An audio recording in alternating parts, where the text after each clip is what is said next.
Well, there you have it. Well, this is the bench where her mobile phone was. Now, I want to... I'm hearing music somewhere. Oh, it's from there.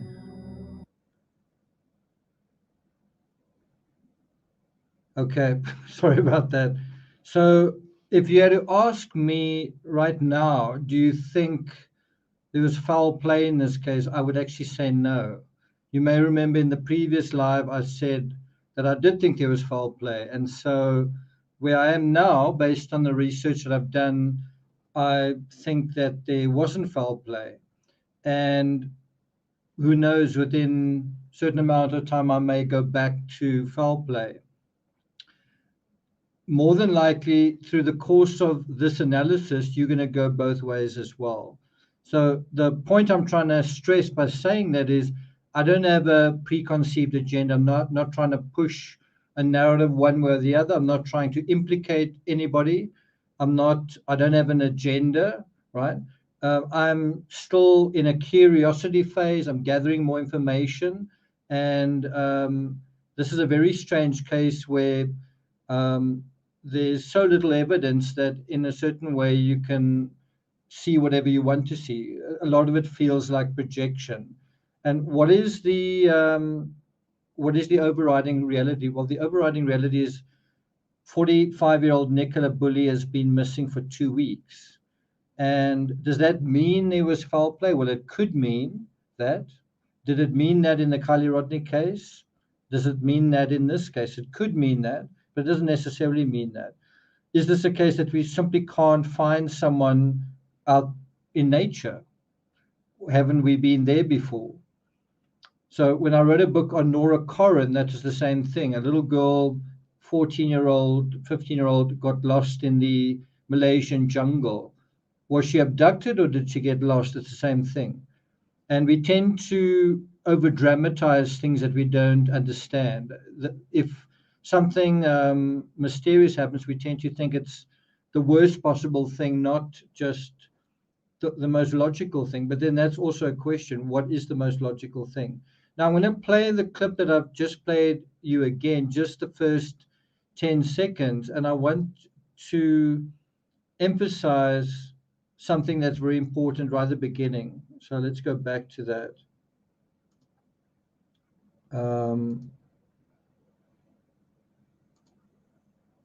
Let's do this.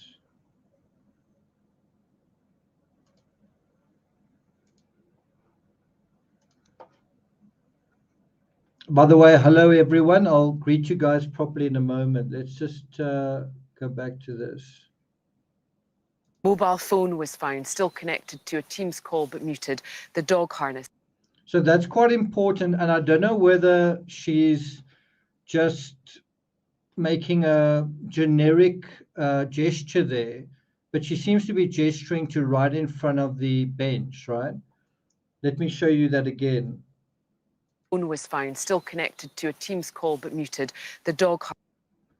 So she seems to be gesturing that the dog's harness, as I say, was found right in front of the bench. And now what that suggests is either that something was placed as a decoy. So in other words, I'm sitting on the bench, the dog harness is in front of me, and then in front of that is the water. So where else could Nicola be, right? If the dog harness was on the bench, if the dog harness was behind the bench, if the dog harness was on the side of the bench, then you might have thought something else. But the fact that the dog harness is in front of the phone, in front of the bench, it's already kind of asking you to think, well,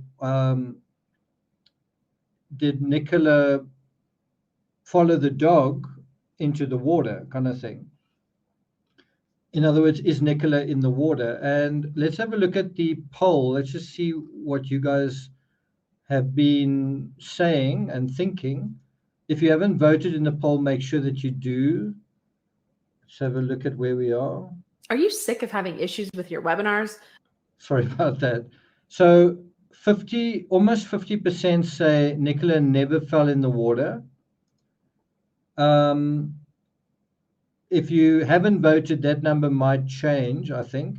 26%, so a quarter of you say that it's not impossible for her to be washed out to sea 14 miles. We're going to look at a map in a moment of what we're talking about.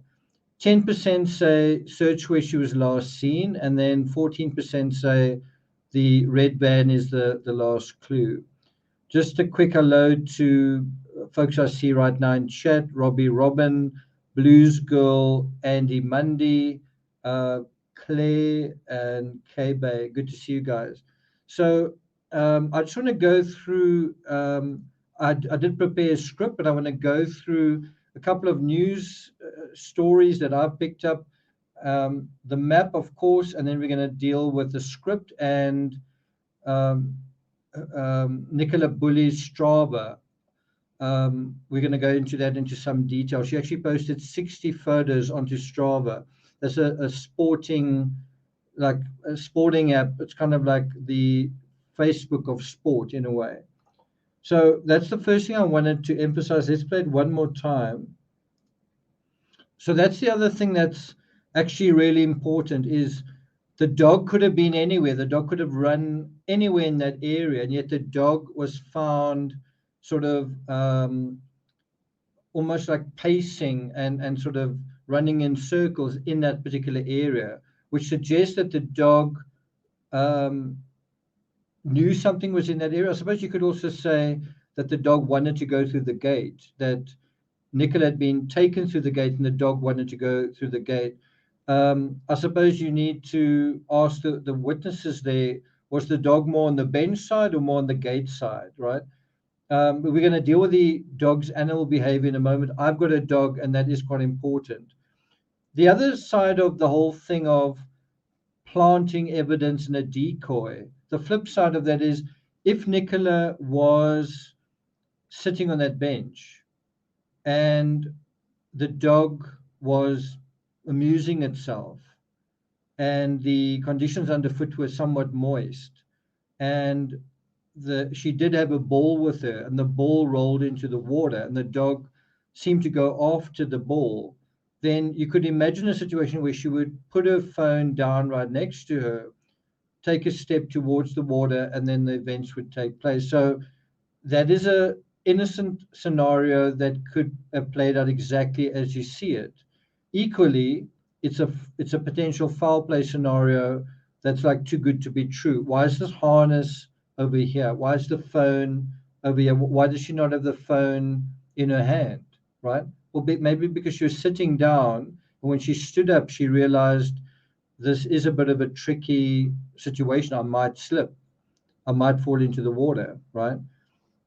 Okay, so that's quite important to establish. And now we're going to go to another media clip.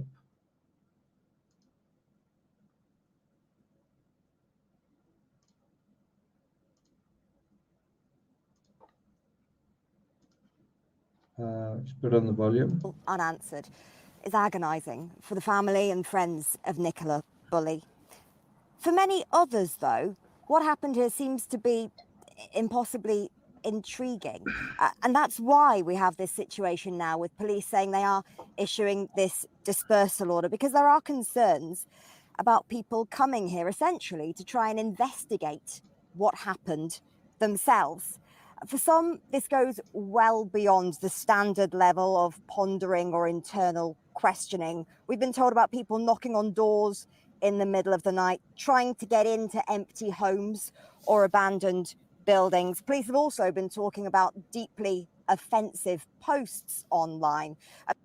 Okay, so one thing that's useful about video is you kind of get a sense of the water, and we're going to deal with hydrodynamics in this analysis. You can see behind me is an aerial photograph of the estuary that the river Wire sort of drains out into. So we're going to deal with hydrodynamics, and then we're also going to deal with animal behavior. But what I want to go back to in terms of this video is there's some, looks like drone footage over the actual river, and then you've kind of got to ask yourself, is this a fast-flowing river? Is this a river that is capable of moving someone any distance and 14 miles potentially? So you get an idea of that through video footage, but that's not really enough. You also need additional information, which we're going to get into. I'm going to put this up onto full screen. Let's do it like that. Though, what happened here seems to be impossibly intriguing. And that's why we have this situation now with police saying they are issuing this dispersal order, because there are concerns about people coming here essentially to try and investigate.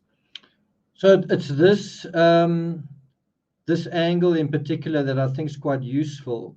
I think the bench is over here. It's actually hard to make out. I'm not actually sure. Is there a tree right next to the bench? But I've got an idea that the bench is somewhere here. And but yeah, you kind of get an idea of just how the river almost resembles a dam. It doesn't really seem to be moving. I'm sure it is moving, but it's certainly not moving in a visually moving at any much of a pace. What happened themselves. For some, this goes well beyond the standard level of pondering or internal. So there's another short little clip where you can see there is a little bit of space in front of that bench where the ground is quite flat, and then it obviously curves down quite rapidly after that. Again, it's a little bit less clear here, but you can kind of get a sense of the flow rate of this river. Questioning. We've been told about people knocking on doors in the middle of the night, trying to get into empty homes or abandoned buildings. Police have also been talking about deeply offensive posts online. But the self-investigators, as it were, coming here, of course, all of this being live.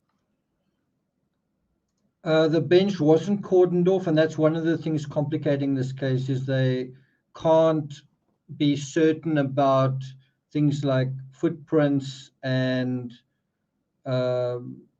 even scents, I guess, in that area.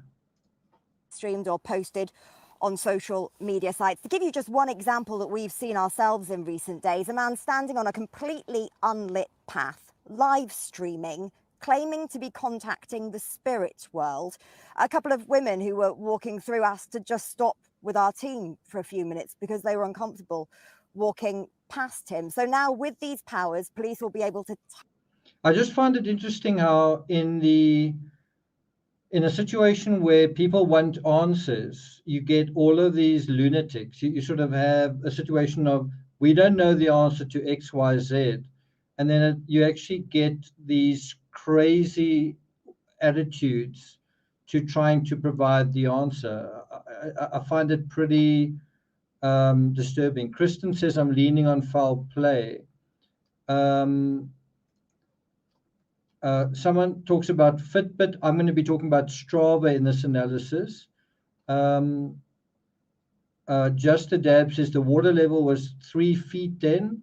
One thing, let me just say that I've subsequently thought about is that she could have fallen into the water, and instead of hitting herself, injuring herself in a mechanical way, the shock of the very cold water could have given her potentially a heart attack or some kind of seizure, right? We don't know what a medical situation is. I'm just saying you don't necessarily have to have falling into the water and some kind of head injury. You could also have a situation of falling into the water and having some kind of physical reaction. Now, you wouldn't think so because she appears to be a healthy 45-year-old. The other possibility that you would want to look at is, what do those rocks look at immediately? If you could take all that water away, what would those rocks look like? Are they sharp? Are some poking out higher than others? Is there one particular rock that is sort of sticking out there? All that sort of thing. but you could potentially have a situation where someone falls into water and it's not a big deal. They shouldn't have gotten injured and they should have been able to scream and survive. But at that moment, they had some kind of seizure or perhaps even a heart attack. As soon as you think like that, I think you're getting yourself into a little bit of trouble because you are asking for an unusual set of circumstances. But we're already in an unusual set of circumstances. Tell people to leave if they're causing distress. There are, though, many other people, I should say, who are just coming here because they want to see this place for themselves. They don't want to cause any alarm.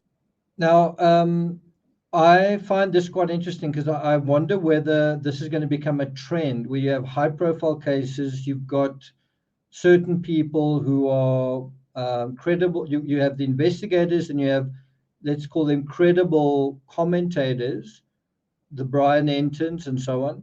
And then you have the sort of fringe folk with their supporters. Are you going to get laws in the future that are going to, not only in the UK, but in America, that are going to limit this kind of thing because it can impact the legal process? You can talk about freedom of speech, but it's also, do you have the freedom of movement to run around basically a crime scene when it's an act of investigation? Alarm or distress. They say they just care about what happened here and quietly walk along the side of the river. Earlier on, I spoke to one group of people who were doing just that and asked why. I was curious, to be honest, really curious. I've been watching on social media since it's been happening, and I just thought I'd see for myself. Some people will think it's weird coming here. Yeah. What would you say to that? It is a bit eerie. It does feel a bit weird. But the fact that you've chosen to come here. Because I just didn't want to take other people's words for it. You know what I mean? I've been watching so much online on YouTube videos. Despite the searches for almost 2 weeks now, with divers checking not just the water here, but also miles further along out in the coastal waters as well today, there is still no sign. Police say their hypothesis remains that Nicola Bulley fell into the water. Her family say they remain hopeful that's not what happened. So that's essentially where we are now, is that the search has gone all the way to the coast. And then one's got to ask, is that sensible? Where should they be searching instead? I mean, they still haven't found her. And then which hypothesis makes the most sense here? That she fell into the water and drifted out to sea, or that she never fell in the water to begin with? And you're going to see as we go through this analysis that the answer isn't quite as straightforward as you might think it is right now as we go through it. So I want to bring up, I think her name's Emma White. I want to bring up her comments made on the BBC that's on this show. I want to just highlight one aspect. I'll put a link to this in chat. Just pay attention to what she says here. It's audio only. Just tell us a little bit more about what you and other of Nicola's friends are doing with the photographs. Yes, like you just said, 2 weeks today, the local community are coming out again to just raise that profile. We're trying to jog anybody's memory, dash cam footage of Garstang Road, which is just outside of the village of St Michael's on Wyre, just by the bridge that you go over. It's quite a key part of the village, so people would remember going over. Did they see anything? So we're out, as you said, with banners. We've got placards of Nikki's face. We've got a moving 8-foot LED board with her face on it, with the message, "Bring Nikki home." We just need Nikki home for her 2 beautiful little girls that want their mummy. Oh. So what I took out of that, rightly or wrongly, was one of her best friends saying, "We want Nicola home for her little girls." And there's no mention there of Paul. Is that by mistake? Or is that part of some kind of psychology? Is there something to that? I'll play that again because her voice sort of breaks up when she says that, but she basically says, we need to bring Nicola home for her children. Now, you might say, yeah, you know, her children are most important and obviously are important. But is there some undercurrent going on with the best friend where she's purposefully not mentioning someone? Oh, I can imagine how difficult this must have been, obviously for the family, but for you and other friends as well over this past fortnight. Yeah, no, absolutely. It's being 8-foot LED board with her face on it with the message, bring Nikki home. We just need Nikki home for her 2 beautiful little girls that want their mummy. So the other thing I want to show you, in case it's not clear, we're going to go to where this is all playing out. Again, I'm going to put this on full screen. And so, especially for those in America, you may not be sure where we, you know, the area of the world that we're talking about. There's America, there's South Africa, there's Europe, right? And this incident happened sort of basically halfway through the United Kingdom, but basically in the Lancashire area, right? The west side, northwest England, put it that way, right? So there's London, northwest England, it's north of Manchester, and you can see the distance there from St. Michael's by the Sea to the sea. You can see that distance. There's some distance that we're talking about. In fact, it's sort of up there. It's sort of it's more in this sort of area, I guess, to the sea. So now we're going to zoom in a bit further. So Fleetwood is where the mouth of the wire comes out over there, right? So we're still going to zoom in a bit further. There is the River Wire. It's starting to become visible, right?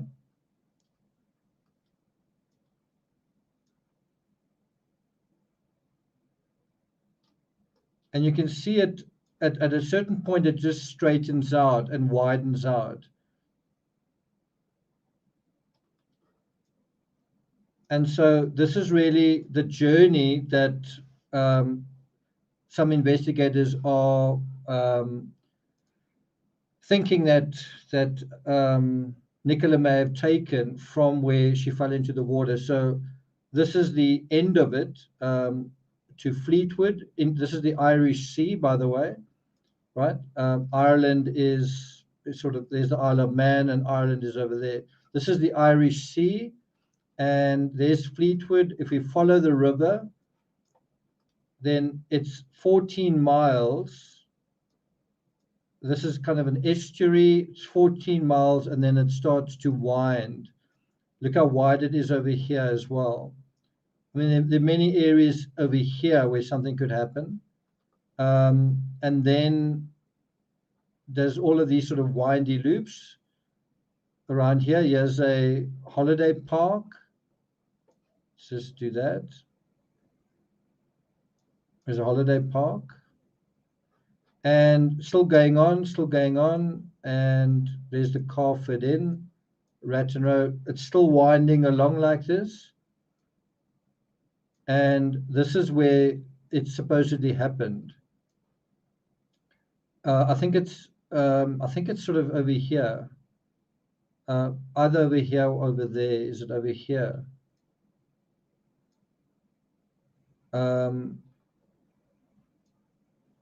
I think where she supposedly fell into the river is over here. It could be over there, but somewhere around here. I've got an idea it's over here. And then this is what's quite important. You've got the a tributary coming into the river just before that. You've got this tributary here coming in just before. In other words, this is giving potential fuel to the river. And then the other thing that's worth noting is there's another tributary that joins, I think it joins sort of immediately after, and I think that's this line over here. I think it's this line over here, unless it's that line over there. But you can see there's other little tributaries that come in afterwards that can kind of get the get additional volume into the water, right? But I mean, the point is, it's a very, very windy route from here all the way to the sea. If we zoom out, it's a very windy route all the way to the sea. Another thing to mention is there's a weir over here, and from that point where the weir is, you have it becomes a tidal river. So that is quite incredible, is that the tidal impact of the sea extends all the way through here until just before St. Michael's on Wye, right? Did you know that? The tidal impact extends all the way upriver up until the weir just below St. Michael's on Wye. It's quite interesting. SM says, someone pointed out law enforcement may be playing out a ruse.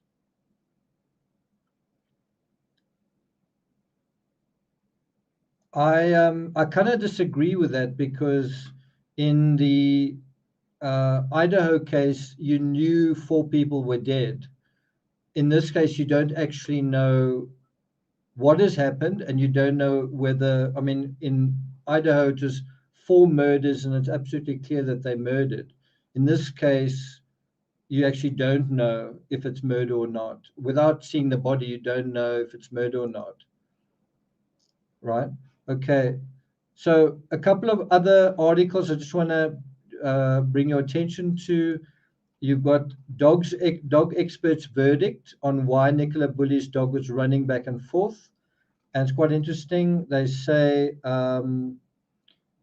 the dog was bone dry, running between the gate to a nearby field and the bench where Nicola's phone was found. A number of dog behaviorists have explored why Willow was found how she was.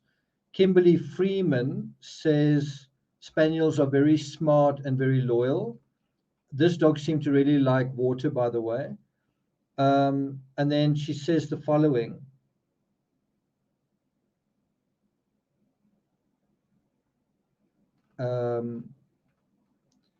As to why Willow stayed near the bench, she said the dog sounds like it wasn't sure what to do, and likely stayed near familiar smell. And I think that's really interesting. I agree with that. The dog didn't know what to do, and so it stayed near familiar smell, stayed at the last point where Nicola possibly was. That's one interpretation. He also says that Willow's behavior is likely linked to distress rather than anything to do with spaniels. As for where the dog sits, if the dog was found pacing up and down, probably the dog was just anxious as the owner disappeared. Unfortunately, the dog's not able to tell us what happened. The other thing is, if you suspect Paul, if you think Paul did this, then you would imagine Paul would be pushing the I think she fell in the water narrative. Do you agree with that? If you say, I think Paul's the prime suspect here, then it would make sense for Paul to say, I think she's in the river, but is saying he's 100% convinced she's not in the river. And that's something that came out just 4 hours ago. And then, yeah, there's going to be a Channel 5 interview with Paul Ansell coming up. There's the dog, by the way. I don't know if you can see that. Okay, so that brings us basically up to speed with the news. I just want to do a final Google search before we get going.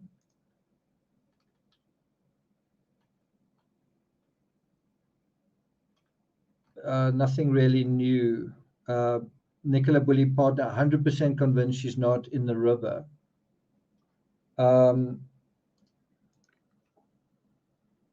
Nicola Bulley's partner says key clues could be a decoy.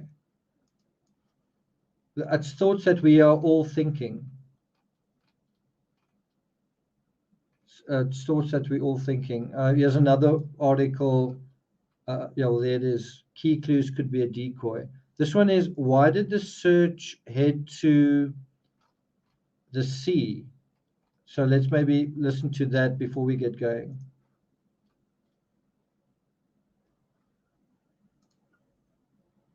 This is St Michael's on Wyre. As you can see, it's not very big. That's why the disappearance of Nicola Bulley is so puzzling. And the police think that she fell down into the river and drowned. But it's a theory. There's no actual evidence for it.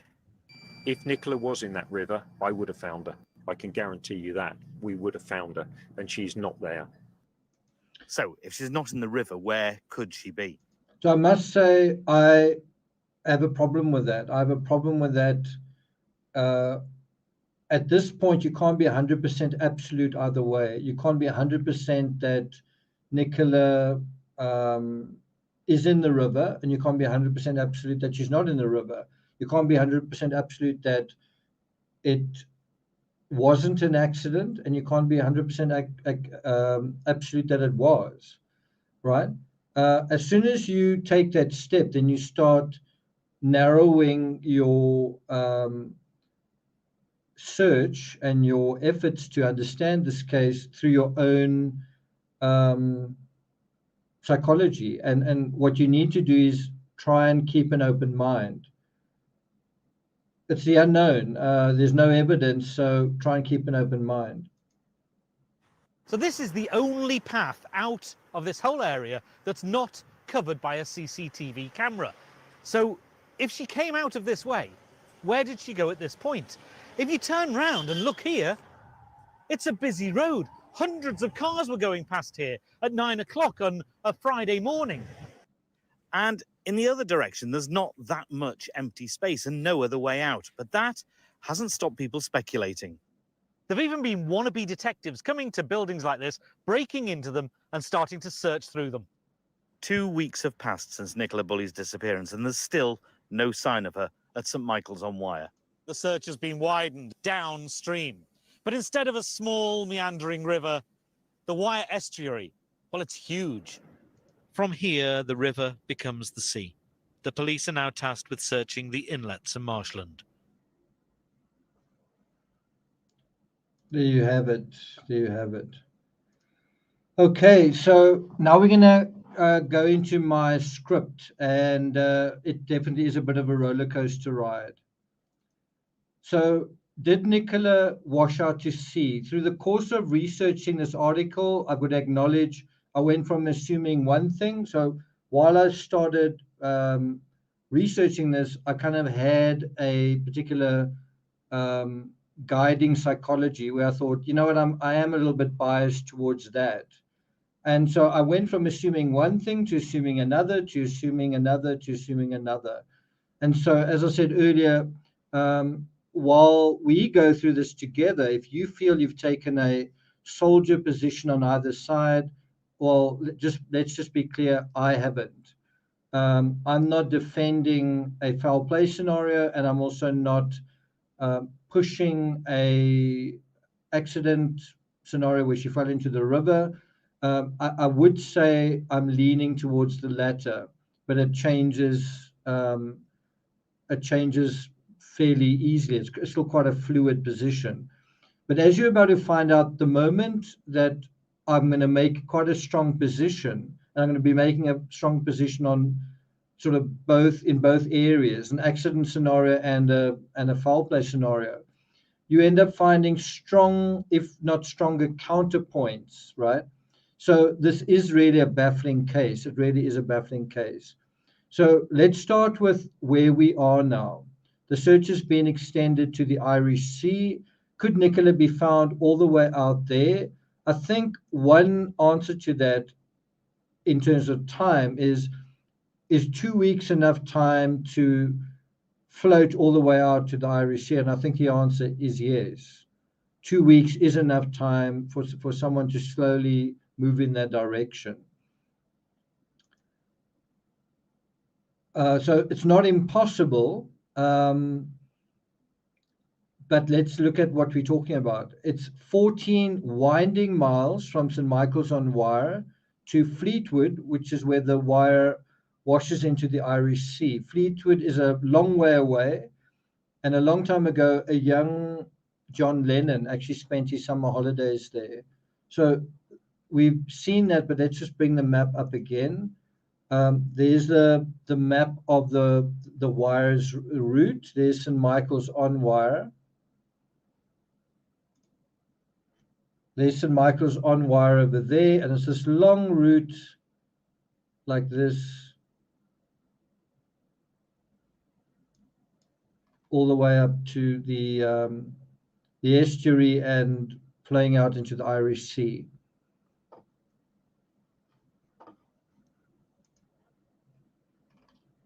So can I be honest? I think the odds of a body floating unopposed for 14 miles and then washing out to sea all that way without being seen, without getting snared, are absurdly low. That's my personal opinion.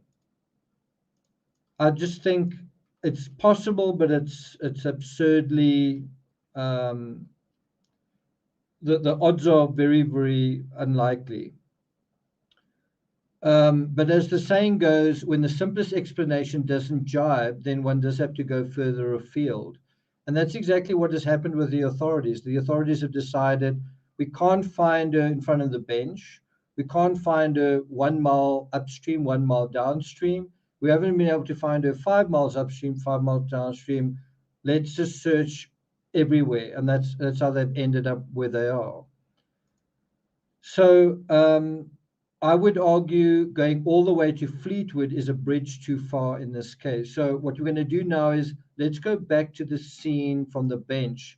And you may remember at the beginning of this episode, I played you that footage where the journalist sort of gestures and she says that the harness was lying there and that she seems to be gesturing right in front of the bench, right? Now, the more I look at the map, the more obvious it seems to me that the phone and dog harness were planted. So if you look at this map, right? If you look at that map and you see where the last sighting is over there, and you see the distance from the last sighting to where the phone is found, what the phone seems to be saying is, look here, don't look there. Look this way, look into the river, look downwards, down this way. Don't look that way. In other words, it's taking, is it misdirecting you in the opposite direction? There's a broken CCTV camera right here. Don't think about over here, think about over here. In other words, it's turning you, it's orienting you away from where you need to be looking, and it's saying, look that way, look that way, look that way. And isn't that what we've done? Haven't we been stupidly mind-fucked into going into the river when the last sighting was clearly somewhere else? And what is stronger evidence? And I think it's a really good question. What is stronger evidence? The last sighting, somebody seeing her while she's still alive, or a phone on a bench, a leash somewhere, and the dog sort of running around in a circle? Which is better evidence? What do you guys say?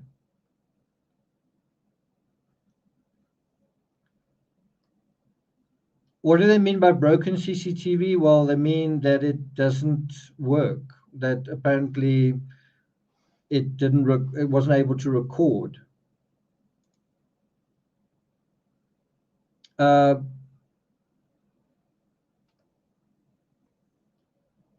Just a dab says that broken CCTV is 15 meters high on a pole and may have been upset by a field. I'm not quite sure what you meant at the end of that.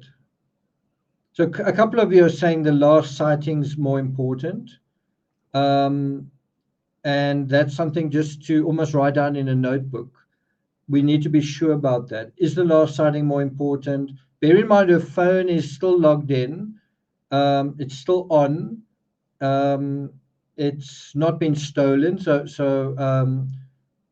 The other thing that's really important is that she seemed to disappear in a very narrow window, which means for some third party, some criminal element to have done his thing, he had a very narrow window in which to do it. And in a way, that's not good for the foul play theory. If that window is quite small, then it means he's got to dodge all sorts of bullets. He's got to dodge this witness. He's got a very limited space where he can get in and get out, right? So that's something just to bear in mind. But the more I look at this map, the more I can't help thinking, weren't the items planted here to say, hey, everybody, look here, don't look there, right?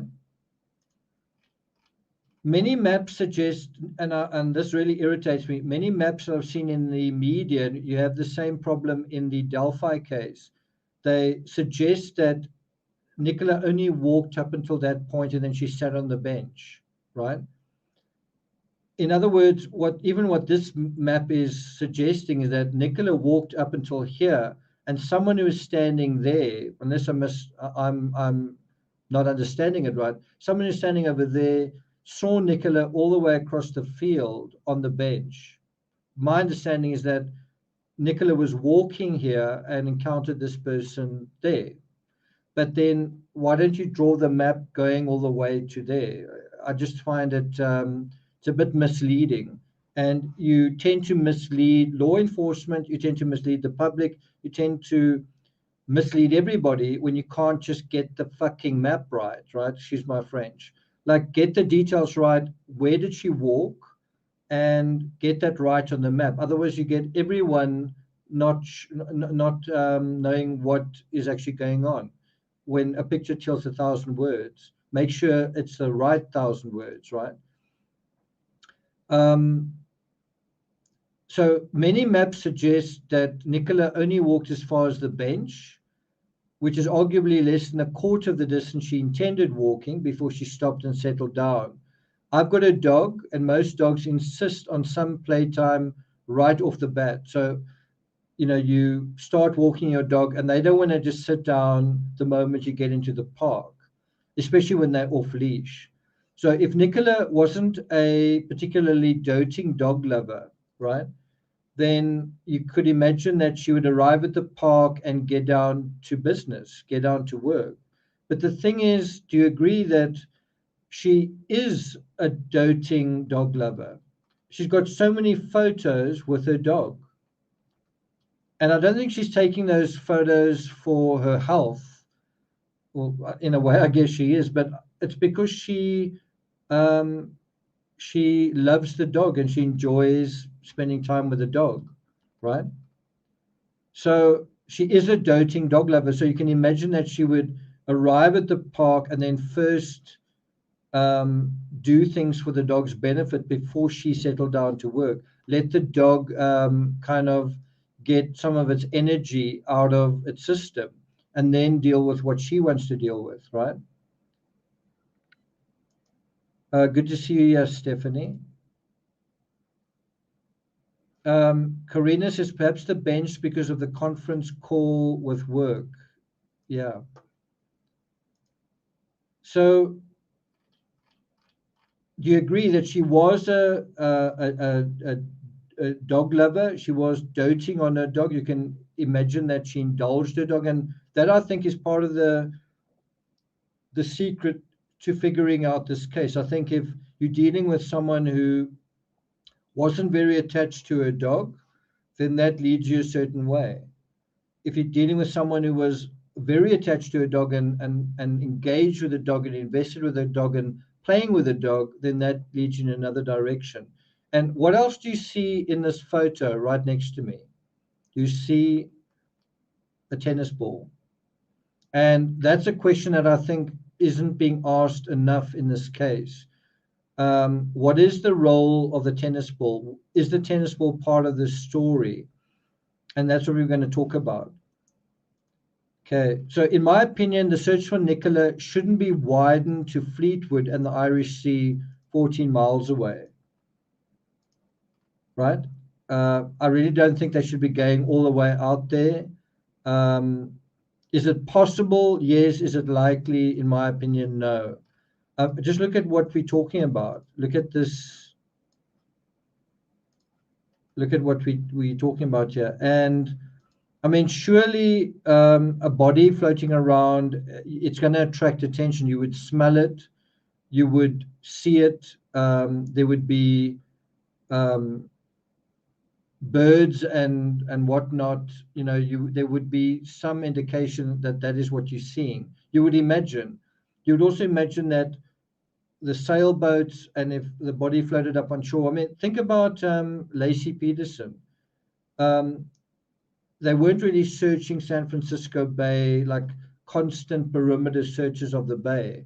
In the end, Lacey just washed up one day, and so did Connor, and dogs found her, right? People's dogs basically found both of those. So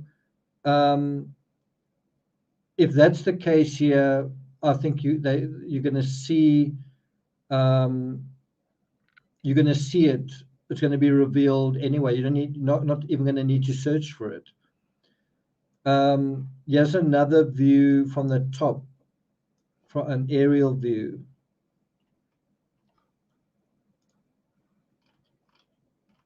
So I would say that we need to start by understanding the hydrodynamics of the river Wire, right? And a movie's just come out called The Way of Water. So what is the way of water in terms of this case? What is the way of the wire, right? Okay.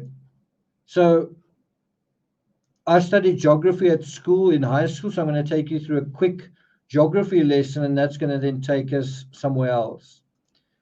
So in total, the drainage area of the wire is 175 square miles. It's 450 square kilometers. Whereas the length of the river Wire, that's the total length from source to where it flows into the sea, is 28 miles long. So at St. Michael's on Wire, we're halfway into the length and life of this river. This is, by the way, where the river starts, sort of around about where this, what doesn't look like a terribly high hill, is situated. So the St. Michael's on Wire is kind of halfway into the length and life of this river. What does that mean? Does it mean that the river has much life, as much vigor at that point? Well, it could mean that. So the etymology of the river also reveals a clue to its character.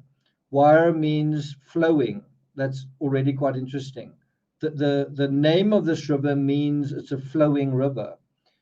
That's the Celtic etymology. It's also said to mean winding. So it's a name that means winding, flowing river. And one does have a sense that the river flows, and certainly after St. Michael's on Wire, that it winds. Several tributaries flow into the Wire, so that by the time it reaches Fleetwood, it appears to be a major river. That I think is also quite important to mention is, by the time the river reaches the sea, it looks truly huge. And that gives you an idea. This river may be a character in its own right. It may be more powerful, more have a greater capacity than you give it credit for, right? There's a saying that I often repeat in true crime, big things have small beginnings. Well, this river is the same way. It starts off fairly humble and ends up becoming this huge river. So the source of the Wire is, you can see in that image, Ward Stone, which is the highest point within the forest of Bowland in central Lancashire.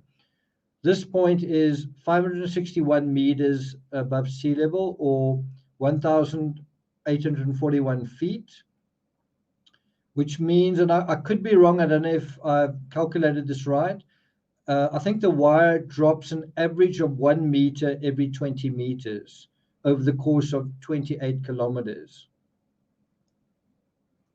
And obviously that equation fluctuates. So if it's very close to the sea, it might drop a meter over 2 or 3 miles, whereas earlier on it might drop 5 meters in a mile, right? So it's not a consistent drop all the way.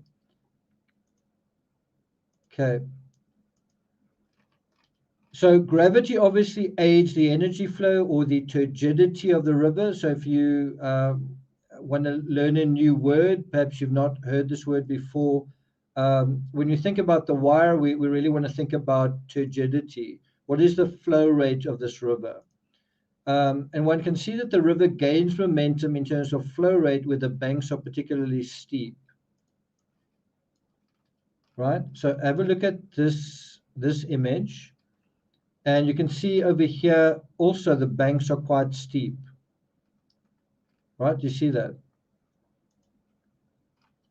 But where the estuary widens closer to the coast, the wire becomes very wide and shallow, and thus also slow moving. So let me say that again. Wide can also mean shallow, and shallow can also mean slow moving.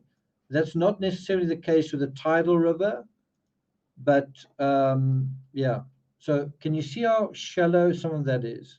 So something that had sort of washed up there, you would imagine, look at all those boats. You would imagine you would see it. You'd imagine you could see the activity. But look how shallow this is. And for something to move through all of these sort of braided areas, you would imagine wouldn't just easily get from A to B, right? And I think maybe it's worth mentioning, we've got a farm and we've got a river going through the farm, and although the river is a dam on the other end, the banks are extremely steep on our river. And so you might say, oh, does that mean that the flow rate is fast? And the answer is usually it's not, but every now and then when there's a lot of rain, the flood water runs through them, and that is what creates those steep slopes. So in other words, you can have a river that is often slow moving, but also a river that is driven by flood water, and then that can also create those steep slopes. And so the question is, in terms of the wire, are we dealing with a river that can flood? Are we dealing with a river where its flow rate can fluctuate? Because that can also create that situation. Okay, so here's another image of the wire closer to the coast.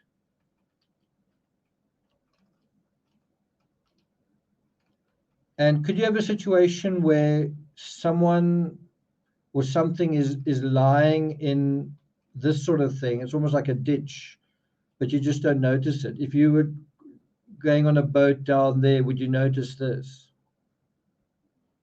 If there was tidal fluctuations and the tide then pushed something this way, but didn't when it withdrew, it didn't go out the same way it came in. So the fundamental issue with channels distributing water from A to B is that wide channels are slow and shallow, and narrow channels tend to be faster moving.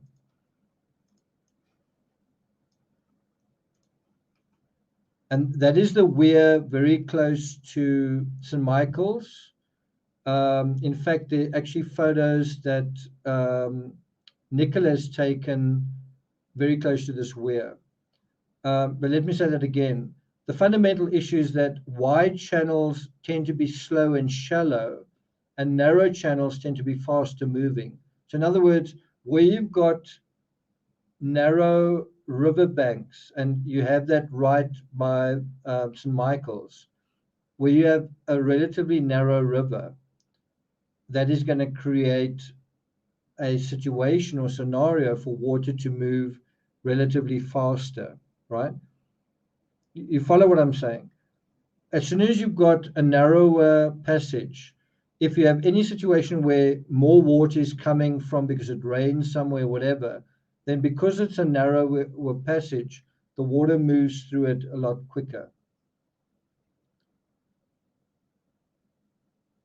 She could swim. Yes, she could swim. And so where you have narrower channels, you also have a steeper gradient, right? So the fact that the river is fairly narrow at St. Michael's with steep banks, and there are weirs that are built in close proximity, it indicates we are dealing with a river that can flow quickly at certain times. I think that's quite important to highlight.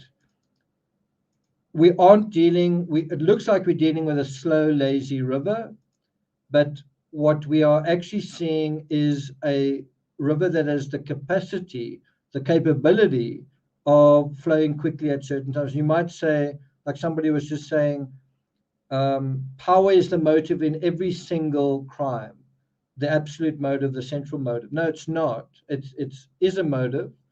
You might say, well, any river can flow quickly at certain times. But we are dealing with this river that's very narrow, means that it can flow particularly like a torrent at certain times, right? You might have a river the riverbed is extremely wide, and it's very hard for that river to even, when it dries out, to even become, to even spread out from the one end to the other end.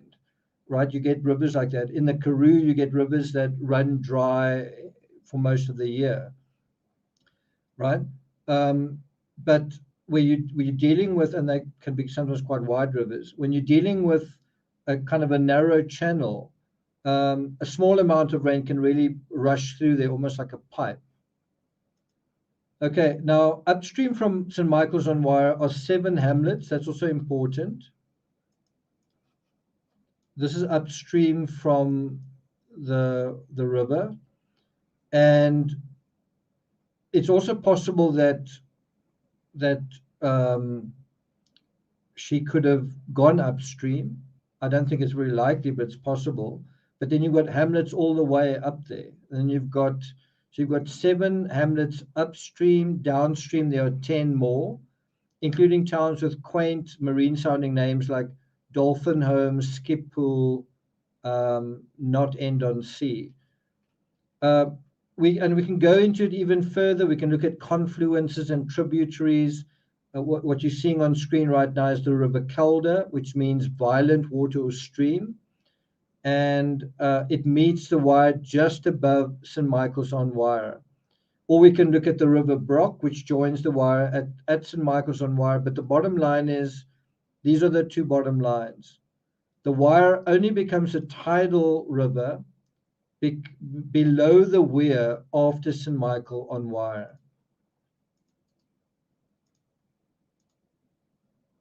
This is the bottom line of our sort of analysis. It only becomes tidal below the weir just after St. Michael's on Wye. And the other thing is, the Wye is capable of flooding, and it did so in late December 2015. And it's important to know when it can flood. When can this river flood? When does this river flood? Okay, and this is a image from those floods. Okay, so I can put some additional stories if you're interested. There is this one. The River Wye floods at St. Michael's, and you can actually see it in spate here. Let's have a look at this.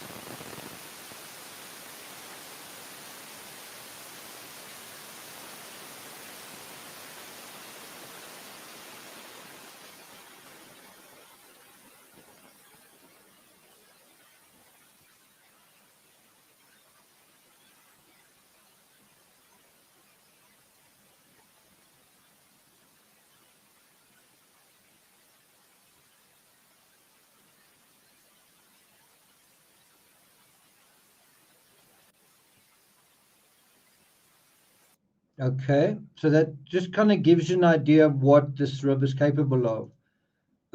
But the more important question is when. When can this actually happen? So we've seen heavy floods in August, such as August 2010. So there's an article on that. There you see August 2010, and there's some more photography dealing with that. Also, they've invested money in 1.5 million in flood defenses, and how may that have changed the flow rate of the river, for better or for worse. The closest weather reports for heavy rain in the region to January 27th, that's when she disappeared, are 17 days earlier, right? On January 10th, that's this article.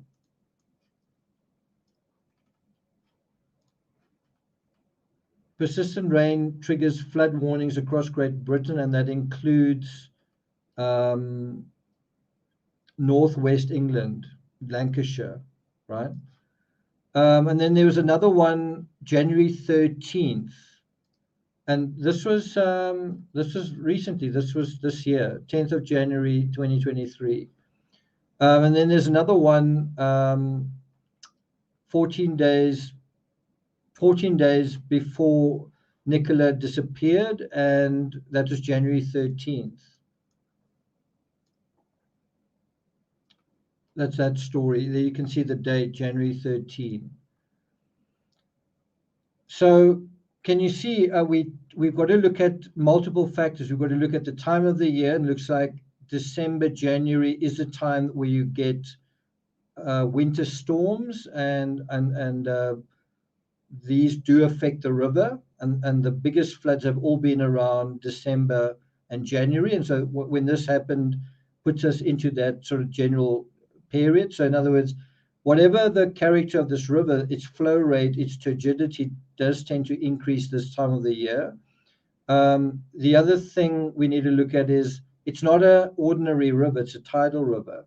And if it doesn't appear, if it seems to be a harmless river from the park's perspective, well, it's a slightly different animal just a little bit further down where it becomes a tidal river, where there are fluctuations. So weather-wise and tide-wise, the river wasn't misbehaving or doing anything unusual. It wasn't difficult to deal with on the morning of January 27th, right? Do you guys agree with that?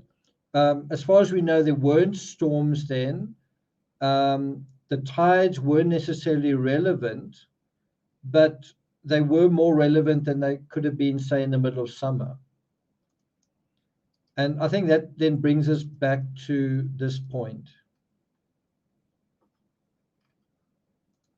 Let's put that on. Yeah, so we're going to move on. Now we're going to deal with animal behavior. So I think it makes far more sense in this case to focus the search on land, right? Specifically the route Nicola typically took, but more specifically the behavior of Willow. So if you following what's going on is I'm trying to narrow the search in my own way. We've looked at the river, we've looked at some of the variables. One thing we don't know for sure is, was there a rainstorm or a thunderstorm the day before, something like that? And someone, and I realize this isn't really a proper source, but someone who lives in the area told me that it hasn't been an unusually wet winter. It's kind of been a normal winter, right? And so I now want to take the sort of investigation, having gone into that area, let's now focus on another area. And the area I want to focus is animal behavior, right? And I think it makes far more sense to focus the search on land, specifically the route Nicola typically took, but more specifically the behavior of Willow. We know Willow was with her in her final confirmed moments. And so an early theory from the cops was that Nicola went to the park with a tennis ball I don't know if you guys have heard this. It's not just that she went to the park. She went with a tennis ball, and when the ball went into the water, she went in after it, and that's when something went wrong. Now, before you say, let me play this. Why do I? Before you say these words,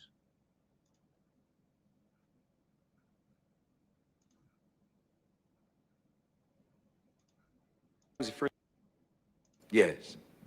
There wasn't a flight that left 7 hours earlier and landed at Andrews Air Force Base at 2 a.m.? Lieutenant, I think we've covered this, haven't we? sorry, that was the part I wanted to just play. Haven't you covered this? Haven't you covered the whole thing? What you want to address is that Nicola didn't go to the park with a ball, right? Or ask the question, did she go to the park with a ball? Now, how many of you agree with this statement? First of all, it's from her best friend, Emma White. You heard her speaking on BBC. And she's in the same way that Paul is 100% certain that she now didn't fall in the river. Emma's now saying there definitely was no ball, right? Do you guys agree with that? Purple Turtle says no ball was there.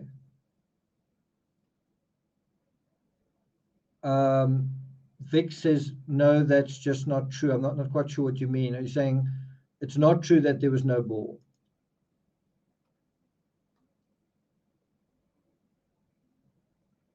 Hillary says the tennis ball theory makes the most sense of any theory I've heard. Okay.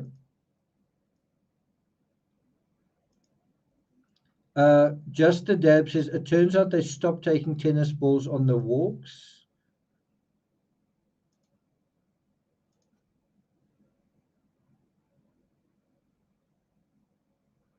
That's a good point from Kelly. Wouldn't you have to have been with her to know the answer? Well, I think you can look at it in two ways. You can look at it as, what did she usually do? And did people observe it? But yeah, I mean, you don't know if on that day she did take a ball with. That's true. We don't know for sure. Good point. Susan says no ball was mentioned in the scenario.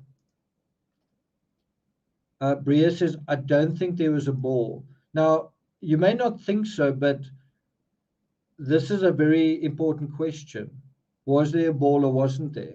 If there's no ball, then you kind of have a situation of, I don't know whether she went into the water at all.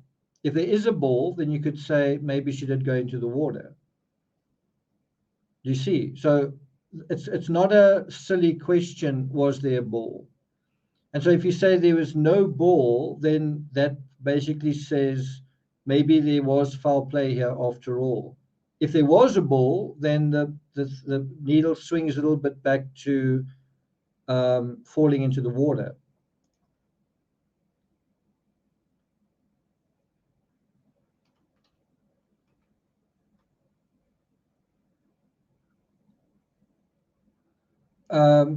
Not a professional artist says Willow was too persistent about chasing the ball, so they stopped bringing one.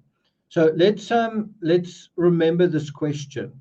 Instead of saying, try not to go into the soldier mindset, try not to say there definitely was no ball, and try not to say there definitely was a ball. Say, I wonder if there was a ball. Let's try and find out if there was a ball. How about that?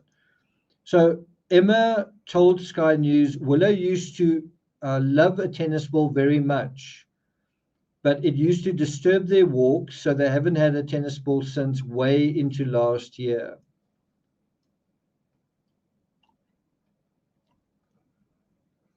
I'm going to put that into chat.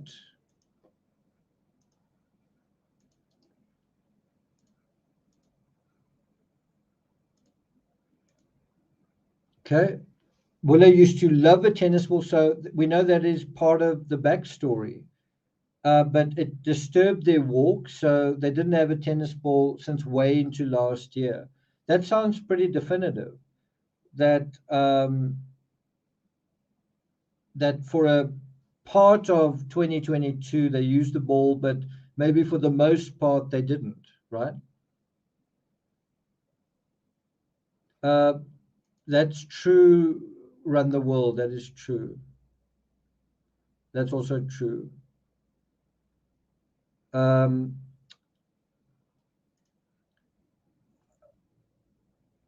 PLG Run says you're about a week behind with your information. If that's the case, I'm gonna help you out to go to another channel. Go to another channel where you can get your up-to-date information. So I'm not sure why it says. Anyway, if you mods, if you get another comment from PLG, just get rid of him. I really don't appreciate that sort of thing. By all means, if you feel like this is old news or you're not learning anything, please do me a favor and don't let the door hit you on the way out, really. Okay, so Nicola Bulley's friends also ruled out the disappearance theory by saying there's no ball, right? And this is from this. Saturday, February 4th, right?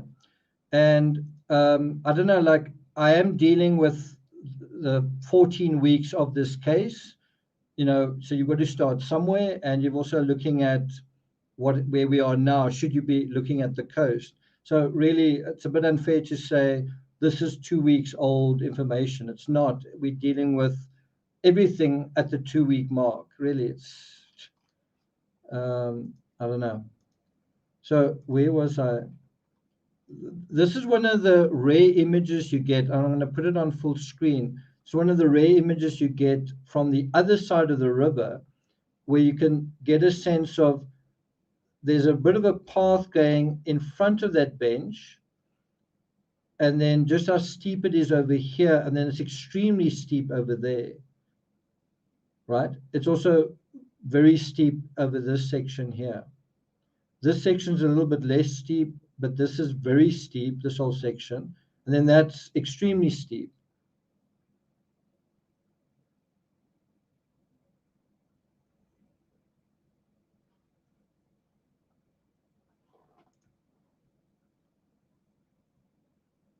Thanks, Anne. Thanks a lot.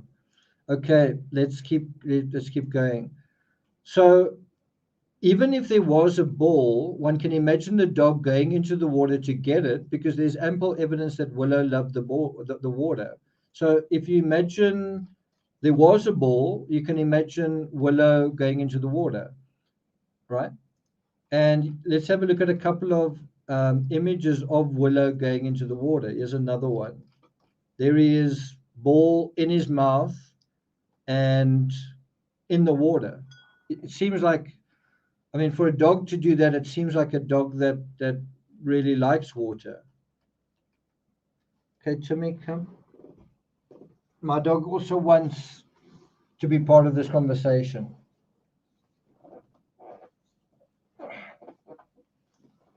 Okay. Maybe not. A strong swimmer would have time to scream if clothing were hindering her. Okay. Maybe Tim will come back a bit later. I think he maybe wants to be let out. Okay, so here's another image. And again, you see the dog in the water with the ball in its mouth. It's not just swimming, it's in the water because of a ball. And you kind of get the idea that what's going on here is she's thrown the ball into the water. The dog wants to, or she likes the idea of the dog going into the water after the ball, right? Maybe he likes the water, maybe he likes the ball, maybe he likes the ball and the water. But if you look at this particular image, it doesn't look like a particularly hot day. It looks like, look at the cloudiness sort of behind her. It looks like, and she's wearing a beanie. So it looks like it was quite a cold day. I'm not 100% sure whether the image on the left and the image of the right are the same day. I presume so. Here's another picture.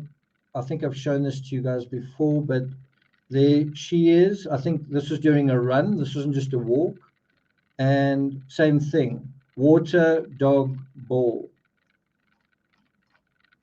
And clearly if the dog didn't go in at the bench area, sorry, if the dog did go in the bench area into the water, he would have difficulty getting himself out. Do you agree with that?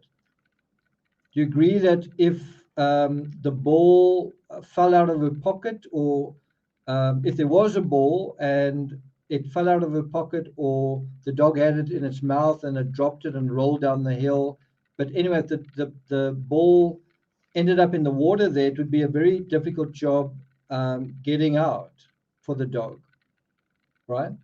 It's a steep slope, and then the last part is particularly steep. You can see how much trouble they're having there, right? So you can imagine if the ball went into the water, then you would have a situation where maybe Nicola would feel, I need to try and get the ball for the dog. The dog loves the ball so much, I need to get the ball. And maybe she may have tried to get closer to the water and then slipped in.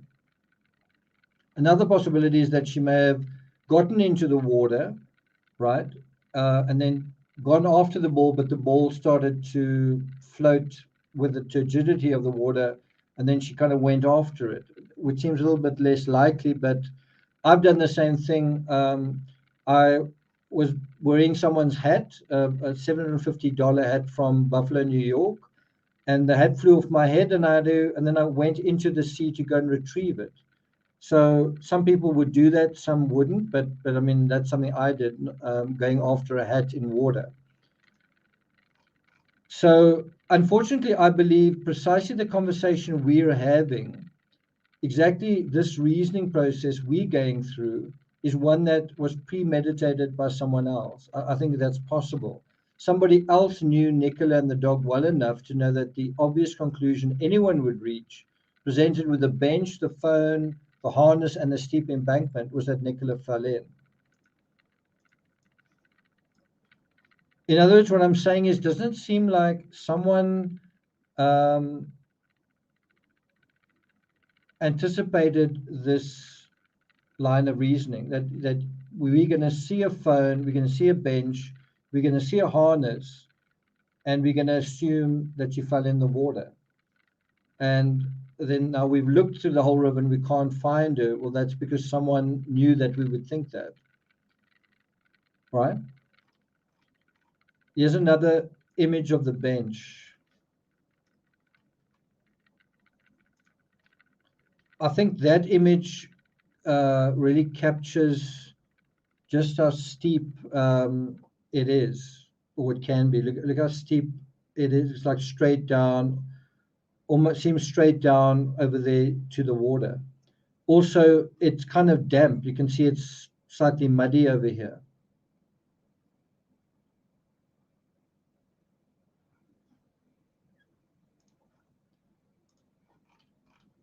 And then back to this image. Could it have been a situation where the ball rolled down into these reeds and then she went down into those reeds and kind of got trapped in the sort of branches, right? Could it have been a situation like that? It doesn't seem likely, because you'd imagine you'd hear branches breaking and there would be time to scream. There are people in the area. So that seems possible if she was found missing 2 days later, but not in a situation where people were walking by 5 minutes later.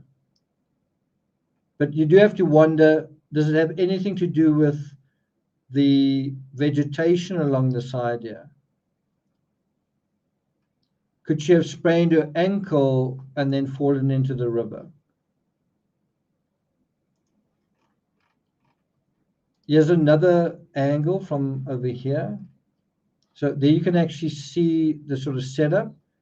Dog walkers over there, the bench is just there. Here's a tree. Again, you've got to wonder, does this tree have anything to do with it? Could the ball have landed in the tree? You know, what are all the possibilities? Could another dog have walked by? Was her dog and another dog chasing each other? Could a duck have swum by? You know, what are all the possibilities? And there are quite a few. In fact, Nicola has actually taken photos of Willow with a swan and Willow with a duck as well. I know my dog loves ducks and swans. Well, ducks, swans as well. So I think what they didn't know was that so if you were trying to suggest foul play, then I suppose what they didn't know was that the river's 3 foot deep there, and so then it becomes kind of unlikely. Hopefully no one considered the even more obvious point that Nicola could swim. I mean, why would she go into the water if she couldn't? And I think that's the other thing that is maybe being missed here. A rabbit, yeah. Another thing that's being missed here is, why would she go into the water? If she could swim, then that's not a problem going into the water. So to my mind, the most obvious decoy isn't if there is a decoy, to my mind, the most obvious decoy isn't the phone, but the harness.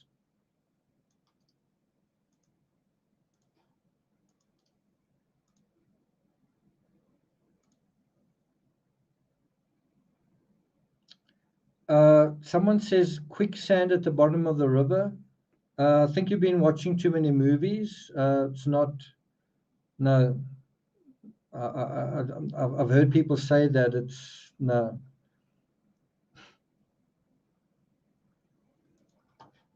Okay. So the fact that the harness and the lead are on the ground could mean they meant to draw your attention in that direction, not just downward, but downward and downward to the water. Look at the ground and then look further, and isn't that where someone wants you to look?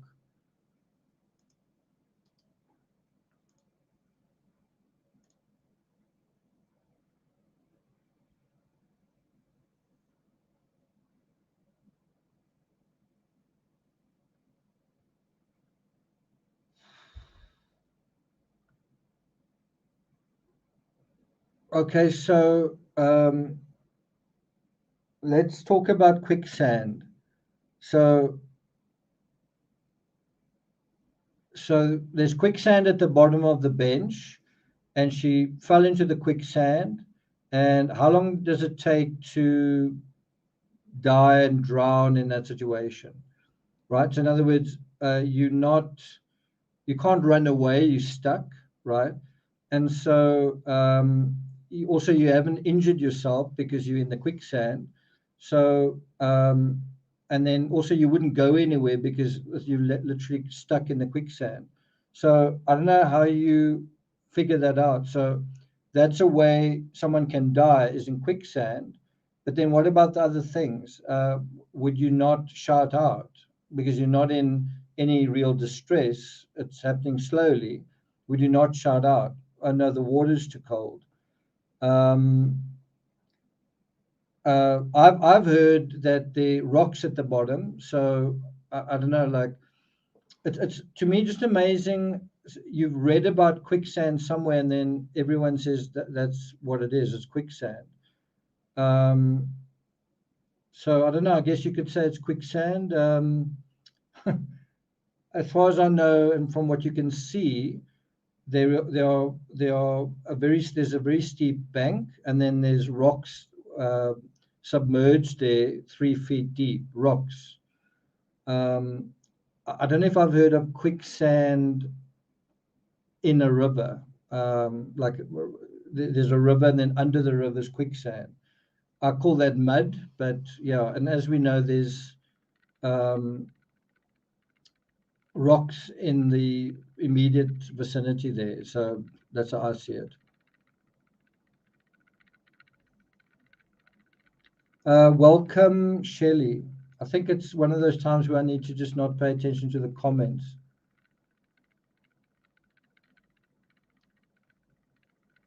Sticky silt. Okay.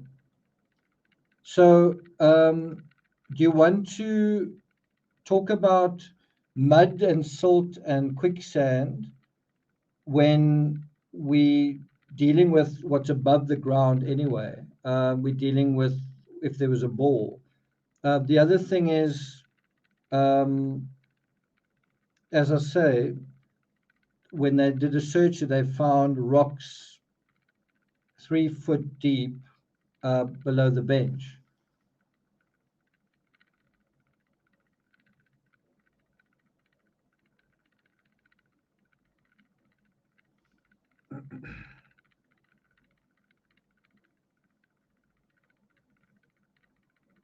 Oh, heavy silt at the bottom of the river. You're talking about by the weir. That's totally different. That's totally different.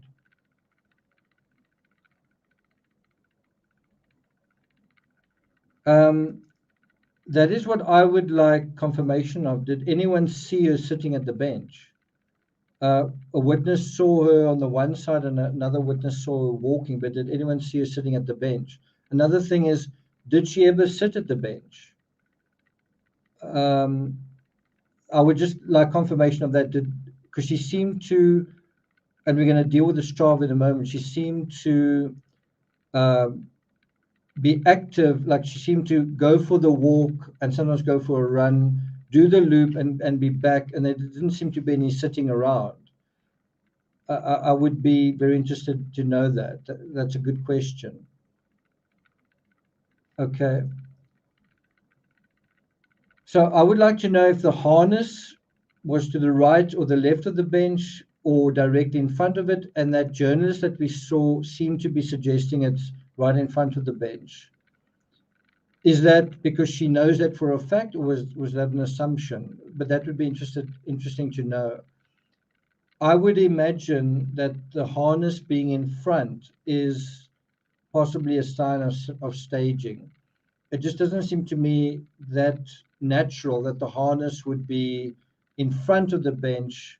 I would imagine it would be either on the bench or to the side of the bench. That's just my opinion. So think about what we are possibly being led to believe. Phone on bench, leash on steep slope, and then that takes your mind to the water.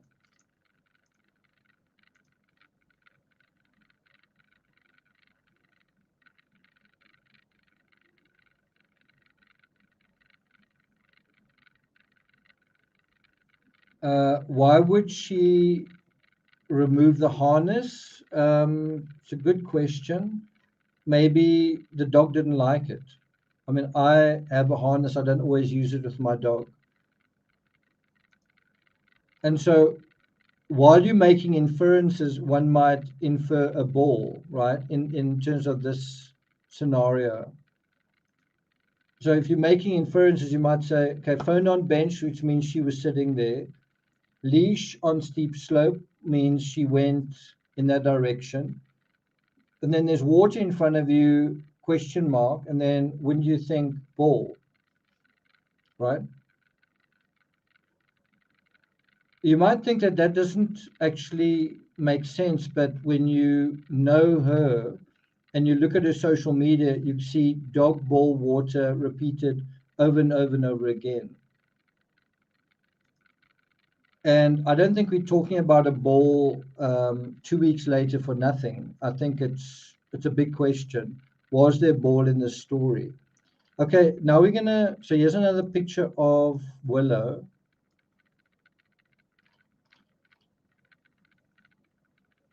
One does wonder what this dog saw and what this dog knows. So I think it makes perfect sense, except that the dog was found shortly after Nicola was last seen. The whole, the dog went after the ball and Nicola went after the dog and the ball. I mean, it makes sense, except the dog was found dry. And I don't think this is the kind of dog that air dries very quickly. We're going to look at other images of it wet, especially not fairly early in the morning. It's also the middle of winter in Lancashire. So the fact that the dog was dry, wasn't shivering, I think is an important observation. We know the temperature on the 27th never reached the double digits in Celsius terms. I think it was 7 Celsius maximum that day. So it wasn't warm enough for the dog to get wet and then dry out in a short period of time. We also know that the bull was out of the court sometime in the previous year. We assume that because it had been disrupting their walks, apparently. But investigators who didn't know Nicola or the dog very well would never guess that. And maybe our imputed perpetrator didn't know Nicola well enough or pay attention to Willow well enough to know that either. So if this was staged, maybe the person who staged it thought, you know what, I think she had a ball, and so I'm going to make it look like that's what happened here. The ball went into the water, not knowing that she'd stopped using the ball. And so this raises a very interesting question. If it made sense that there was a ball in this equation, because there are balls throughout Nicola's social media, then didn't someone know that? Didn't someone use that? In other words, I think we're talking about someone who's quite familiar with Nicola and her dog and knows her well enough to know there is or was a ball in this equation. And there was a ball. And he's staging a scenario where a ball rolls from a point downward into the water, and what follows. And yes, it would make sense to imagine a ball in the water and everything else. The issue is that there wasn't a ball, as far as we know. Emma says there wasn't, and none of the witnesses mentioned a ball. Did anyone find a ball during their search of the river? And so what do we take from this? Well, I see the ball as symbolic. Although a ball is part of the story, it's not actually part of the incident itself, and this could be a huge clue. Have you guys seen this picture? That is Paul walking the dog with Nicola.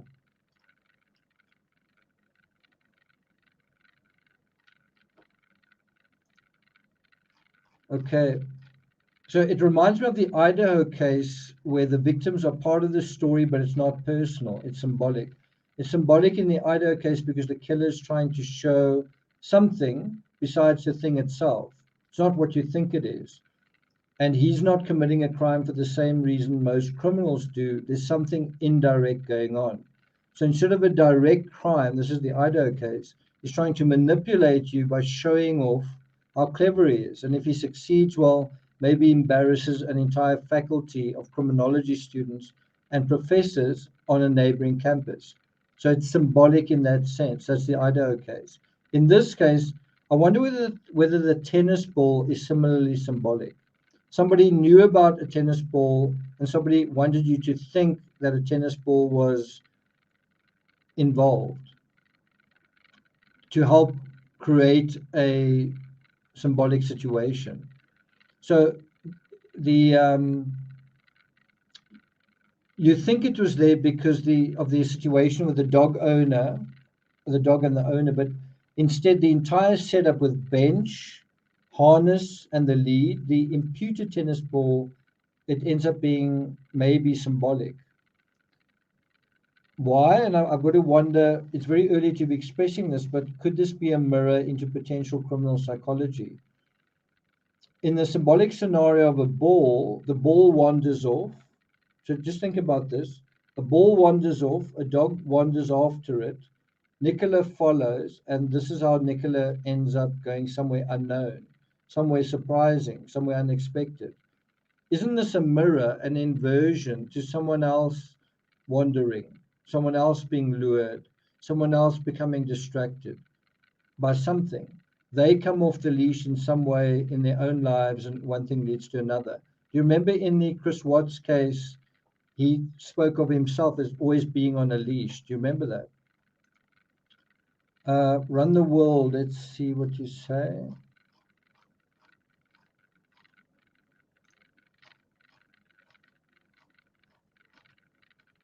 Did Willow have her harness on when Nicola briefly talked to her friend on the upper field? It's a good question. It's a good question.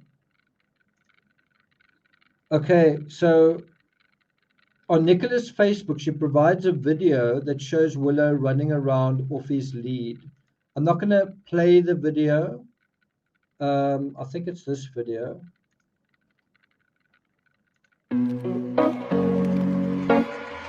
Yeah, I'm not going to play the video because it features her kids and I want to protect their privacy. So I'll put a link to it in chat. You guys can watch it on your own time. But that video kind of gives you a sense of we've dealt with the dynamics, the hydrodynamics, the way of water. Now we've kind of dealt a little bit with the behavior of the dog, and was it a ball involved in this story, right? Rutger says, is there any possibility of thinking that Nicola wanted to disappear? It's worth asking, but I think the fact that she's got 2 kids, she doted on the dog. She seemed to dote on the kids as well. And, she was kind of into her fitness. You get the idea that she was in a long-term relationship. She had a good relationship with her parents. They just celebrated their 50th wedding anniversary. You get the idea that she's part of a family. You get a very, to some extent, a Shanann Watts idea of her social media. There's birthdays on there. She kind of wears her heart on her sleeve to some extent on social media. So you don't kind of get the idea that things weren't going, that she was depressed or anything like that. There was a bit of a downturn in the mortgage market. That's true, but we'll get to that a bit later. But it's a good question.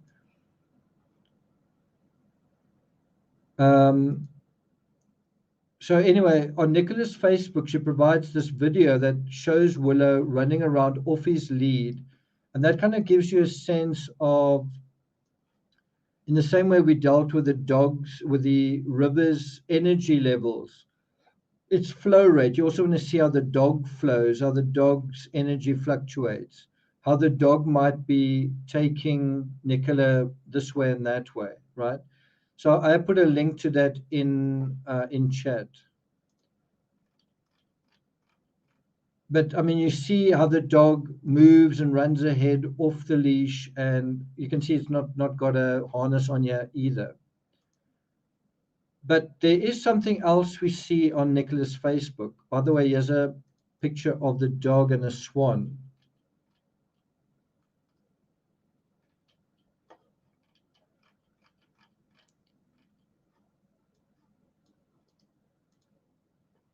So I'm going to show you a couple of pictures and I'm going to ask you a question. When we go through Nicola's Facebook, and I really wish I could show you other pictures, but again, I don't want to show pictures where you can see the kids' faces. But when you do see those pictures, because Facebook is public, you get very quickly, you kind of get an impression of Nicola and her family through a Facebook. What impression is that? When you look at this this image taken around Christmas, what kind of feeling, what kind of vibe do you get looking at this picture? Again, if you're saying, was she upset? Was she depressed? It looks like she put in an effort to have a good Christmas, that she was in the Christmas spirit. This is from 15 October 2022, and it's an image of her parents celebrating their 50th wedding anniversary. And you can see on the card there's 2 rings, and there's a wedding picture on there as well. And I think you've got to bear in mind that contextually, Nicola is not married. And here she is celebrating with her parents their 50th anniversary. And did that cause any tensions? Did their wedding anniversary cause certain conversations to come up, certain issues to come up, certain round and round and round conversations to come round and round and round again, right?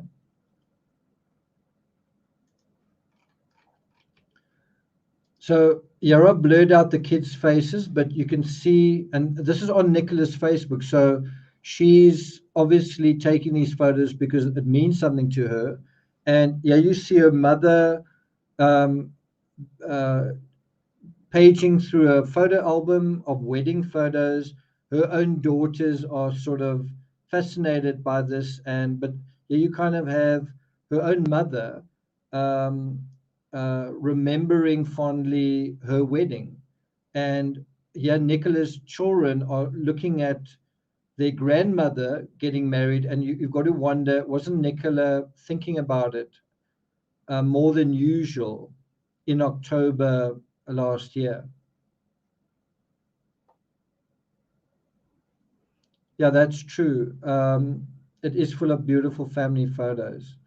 Paul's does not show any. That's also a very good point. It is the 50th wedding anniversary. Let's see if I can bring up another picture. You really want to see these pictures quite quickly after one another. That's a birthday, a 6th birthday party for Sophia. That was about 2 weeks later on the 29th of October. You can see that they put quite a lot of effort, not only into the cake, but into the theme and the decorations. That's the same day. And then it was her birthday as well. The weird thing was I found this image in the news, and then I tried to find it on her social media and I couldn't find it. Like I tried to find it on her Facebook and maybe I missed it, but I couldn't find Nicola celebrating her birthday on her own Facebook profile. And then I found it ultimately on her business profile. Isn't that weird? Isn't that weird that you have her parents' anniversary, you have her kids' birthdays, you've got Christmas, you've got, I think, Guy Fawkes as well, the whole November 6th thing, I think. And you've got all of these things, but then her birthday is actually pushed onto her personal, her business page. Did anyone notice that?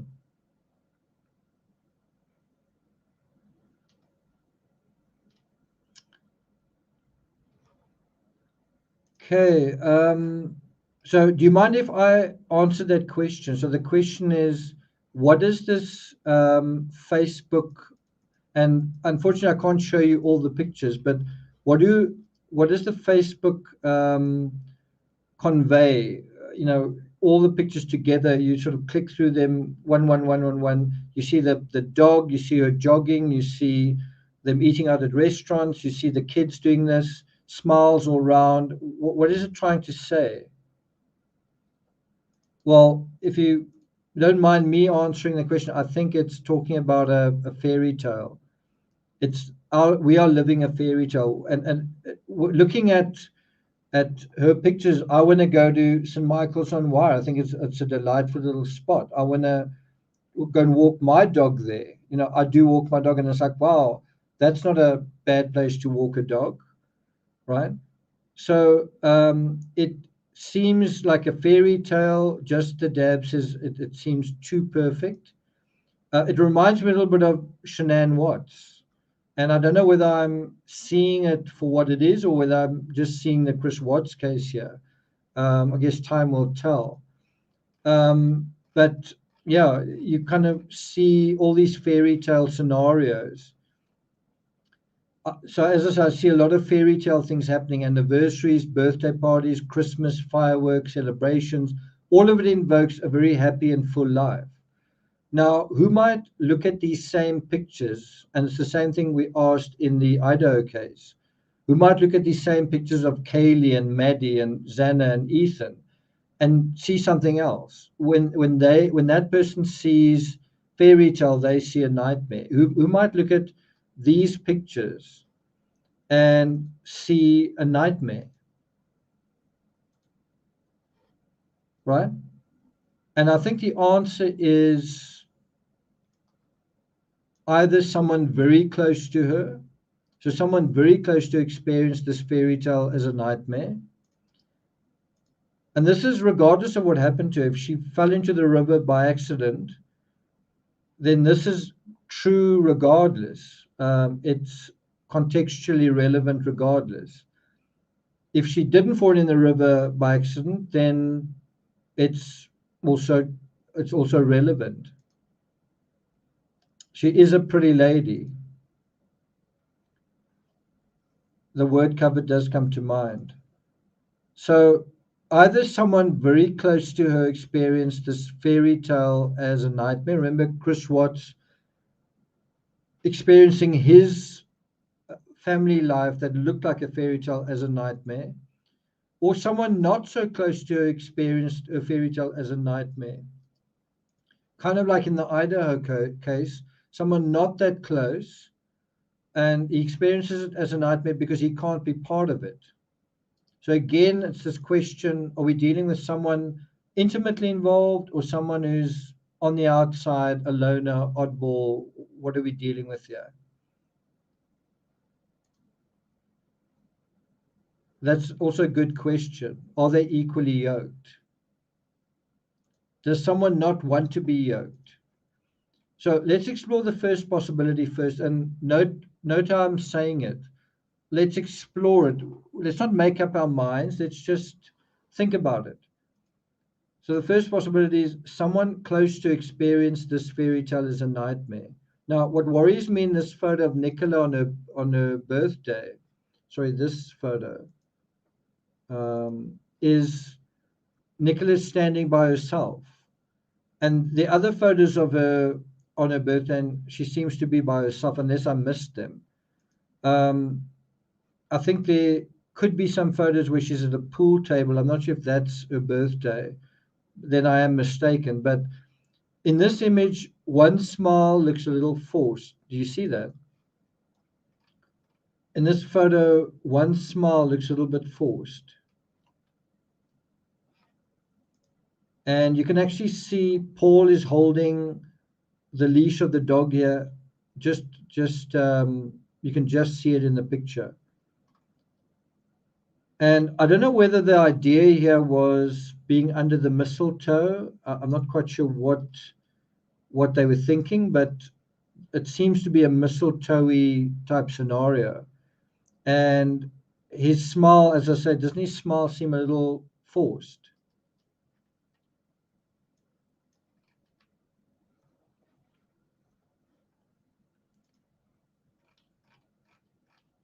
Look at her smile. Look at his smile. And because she took the photo, you can see it was her idea. And is that smile like this smile?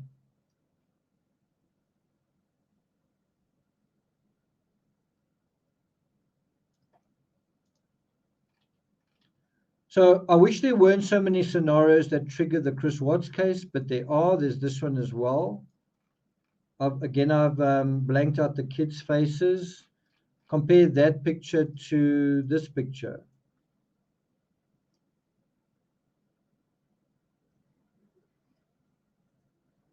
And again, you've kind of got to ask, is that a genuinely happy smile?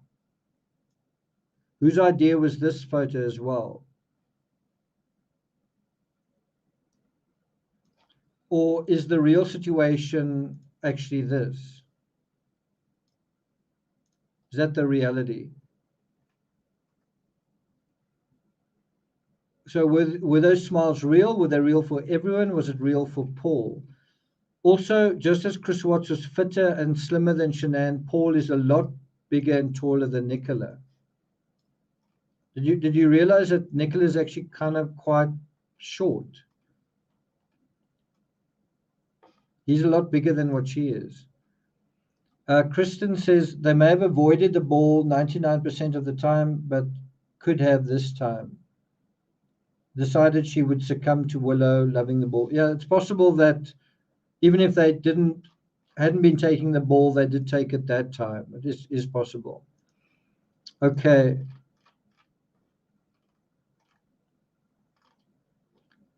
So we have to wonder, did he really like being in a household of just girls like Chris Watts was? 2 daughters, or did he feel claustrophobic? Did he feel emasculated? Did he feel limited in some way? In some of those photos, we see Nicola took the snap of her parents, paging through a photo album of their anniversary, looking at wedding photos while their grandchildren looked on. Since the two girls were Paul's biological children, why hadn't the couple ever married? You can imagine if they weren't his kids, you might say, I can kind of understand why he doesn't want to get married, but they are his kids. So what's kind of going on? So two final observations within this area. Nicola's Facebook is very open, like Shanann's was, very open, very accessible, very transparent. She's in a relationship and she says so. All of it's clear at a glance. Everything's clear who and what her priorities are, right? If you look at this image, it's taken from her Facebook. Her name, her daughters are the title sort of image, the background image. You can see she's in a relationship because he's in the picture over there. She says she's in a relationship. She's quite clear about where she is, what she does. Paul appears throughout her social media. And then what's also quite interesting is a very last post on 7 December is trying to sell some furniture, right? The very last post is about actually trying to sell furniture that they have. How relevant is that? And then if we look at his Facebook, this is what it looks like. And there's no doubt that this is the real Paul Ansel. There's no doubt about it. This is the real account. And there's just no reference whatsoever to Nicola. There's even no self-identifying photo of himself. And you might say, well, because it's become high profile, he doesn't want to be found. Suppose you could say that. But people like Emma, her friend, have put photos of Nicola on their Facebook. I mean, they're still trying to look for Nicola. Isn't it a bit early to be making your account anonymous?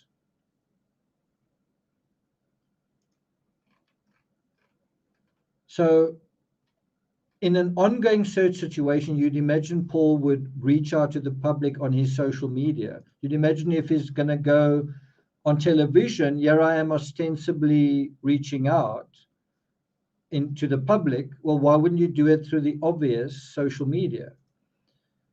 Why wouldn't you ask social media for clues? Put a photo of Nicola as your profile picture. I find it curious that we are just 2 weeks later and he seems to be making no effort to make any appeal on social media. But maybe I don't know him. Maybe he's not a social media kind of person. I don't know. The other thing is that Nicola's final post is about trying to raise money by selling their own furniture. And that makes you wonder, was there any kind of financial difficulty going on here? In terms of yoked, was one or the other more of a breadwinner?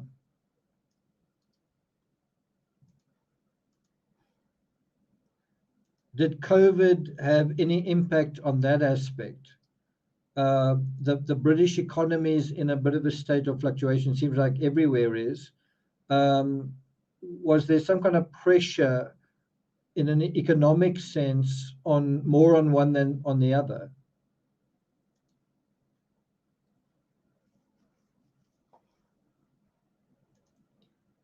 So the second possibility, and I'm not going to spend too much time on it, is that someone random, some third party encounters Nicola and then proceeds to follow her on social media, and her social media is open, and perhaps over a period of time becomes infatuated with her because she is quite attractive, and then becomes jealous.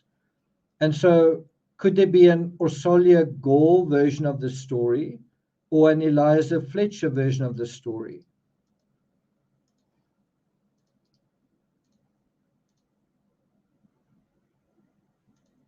You can see I'm exploring different scenarios, right? Jen says, I think Nicola was more of the breadwinner. We are going to be talking about the van. We are going to be talking about it. Okay, and that then brings us to this. Do you know what this is?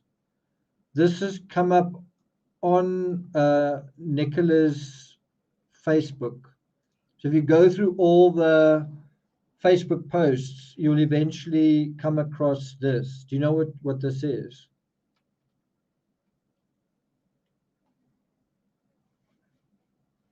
Because, yeah, the Eliza Fletcher case involves a van. Could this case also involve a van?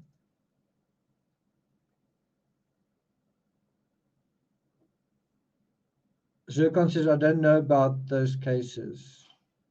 Well, they both involve married mothers and relative strange. The one was a complete stranger who killed Eliza Fletcher, and the other one was a man. She was having she was a mother, married mother, and she had an affair with a guy, and then it looked like she wanted to call it off, and he didn't want to call it off. Anyway, so this is from Strava. It's a fitness app, and you can see it says 3:32 p.m. Borough of Wire, and then it just gives some information, and then crucially it gives you a map of where she went walking, right? And now we're going to deal with Strava. Now we're going to deal with Strava. We've dealt with Facebook. Now we're going to deal with Strava as a separate app. Is it going to give us any more information about Paul? Is it going to give us any more information about Nicola? Is it going to give us more information about the dog? Is it going to give us more information about the area? Is it going to give us more information about their habits? And the answer is yes to all of those. Suzanne says, there are similarities to the Watts situation. Has an ironclad alibi been established? I don't know. Like somebody said he was at home working. I don't know how you prove that. Do you prove that because his vehicle was parked in the driveway? I don't, to be honest, I don't know that. Not 100% sure. Okay, but it is a question we need to ask. So let's deal with Strava.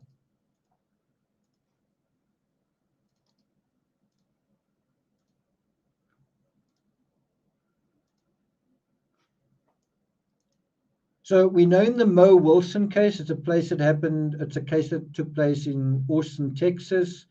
A world-class athlete was in Austin, was training, and she was logging her workouts, and looks like somebody saw that she was in town and shot her to death. And it looks like how she gave away where she was, and how it looks like part of the mechanics of that case was based on Strava, on doing a workout that proved she was in town and where she was in town.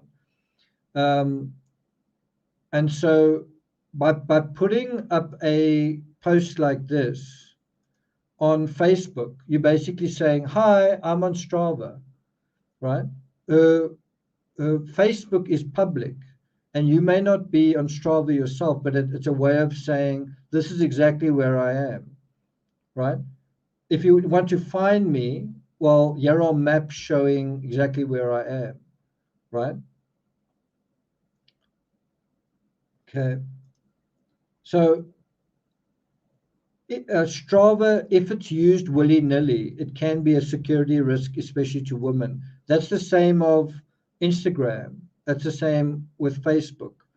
And by the way, I was actually just having a conversation with someone about security with regard to that, right?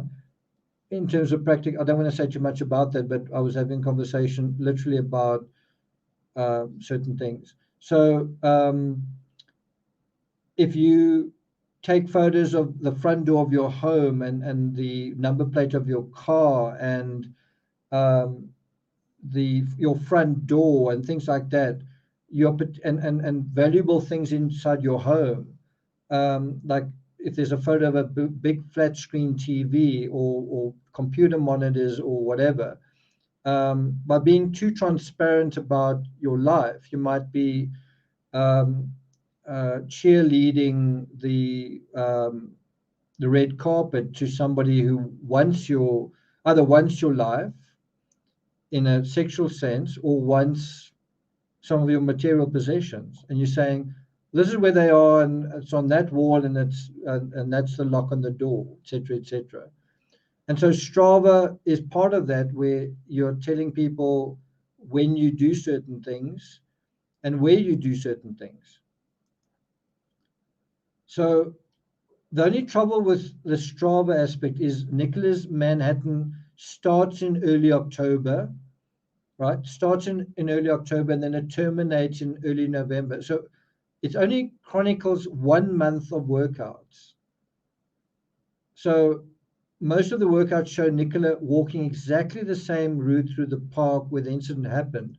And so what that's already telling you is that she's quite a habitual person. I think if you try to study me, like what are your habits, you'd maybe struggle in a way. Besides putting up YouTube videos every day, you'd struggle to be like, oh, he does that every single day. She was someone who would do things in a very similar way, and one of them was taking a dog for a walk. So although there's not a heck of a lot in terms of the Manhattan, it's like the sort of graph of workouts. Although it's not like a year's worth or 2 years worth, in the month that she does log them, you see most of the workouts are exactly the same route through the same park where the incident happened. And crucially, this is really important, she sets off at about the same time each time. So I'm now going to take you through those workouts, and I think there are 6 of them, right? I think there's 6, basically through October into November. Excuse me. So the first one we're dealing with is from October 7th last year. It's more likely a run than a walk, but she sets off at 8:53. It's this one over here.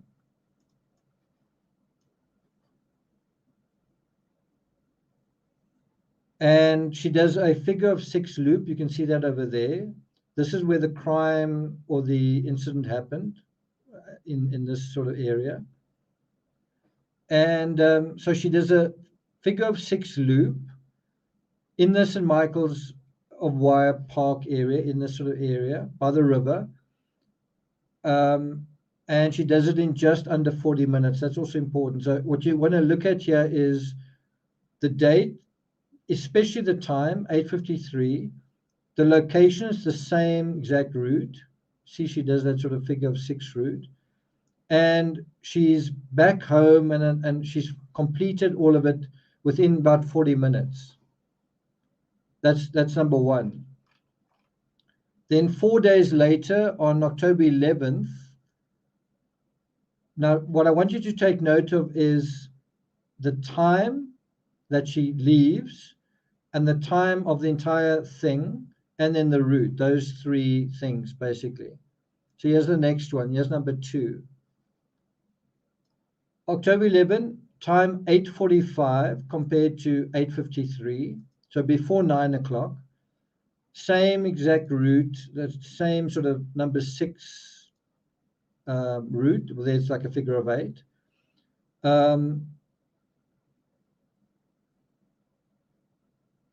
And she completes it about 4 minutes longer than that.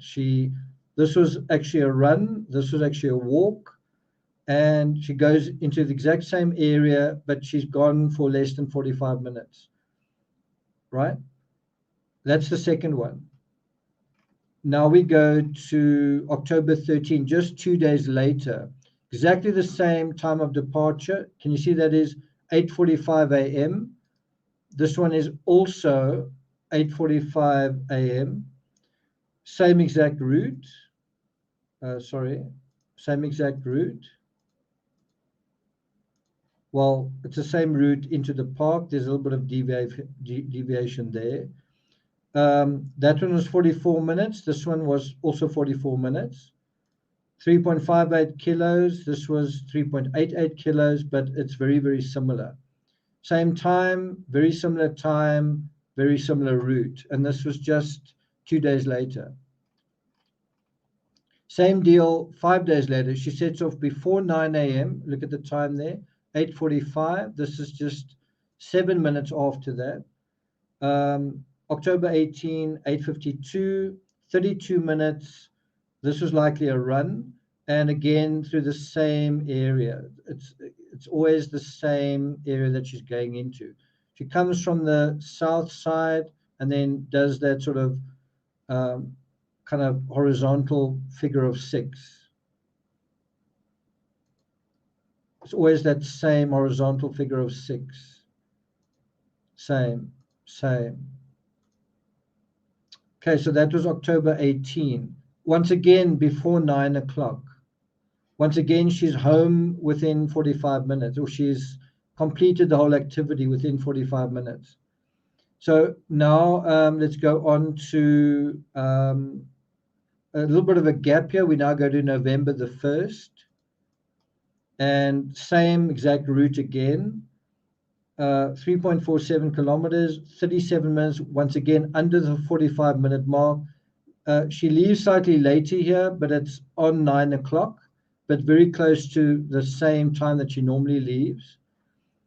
And this is her very last entry. This is on November 7th. This is the 6th and final entry. Again, same basic route. Departs before 9 o'clock. Here it is. Departs at 8:46.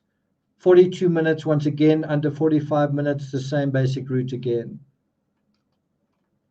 So what are we talking about here? And this is a photo that comes off of her Strava account, right? Let's load up a bit bigger.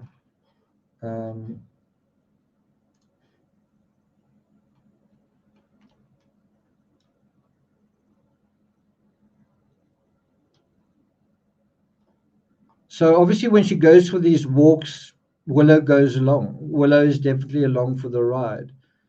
All of those activities that I showed you have got the following in common.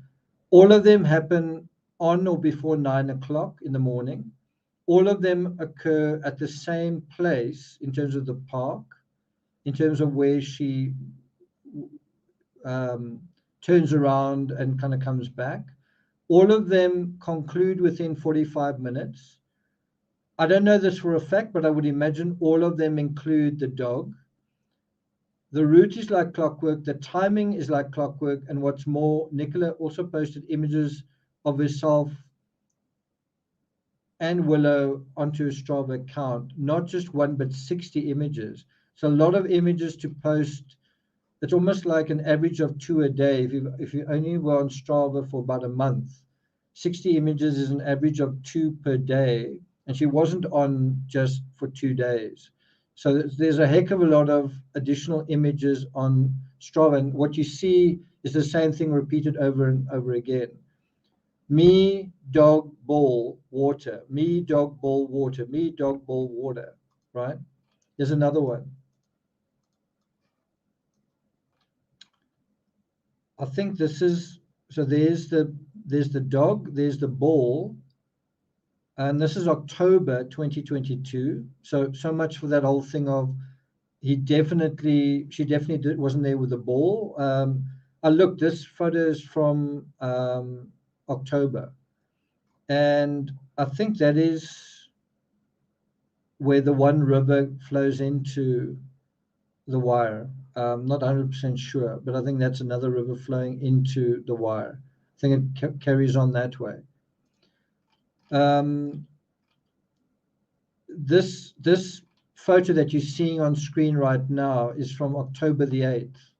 So if you're trying to make the case that she didn't run with the dog, with the ball, whatever, until late in the year. Well, here's evidence to the contrary. Kids' school is nearby.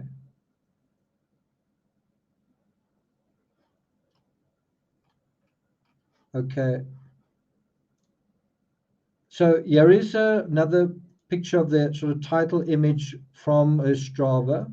So you see her name, you see not too much here because she hasn't done much recently, but these are some of the images. Can you see what is what is repeated in all of these images? River, dog, river, and Nicola herself. Nicola, river, dog, Nicola, dog, ball, river. Can you see? Like, you don't need to be a rocket scientist just to see, in terms of her own movements, the same thing repeated over and over again. She always runs by the river. The dog is always with her when she goes for a run, and the ball is often with her and the dog, right?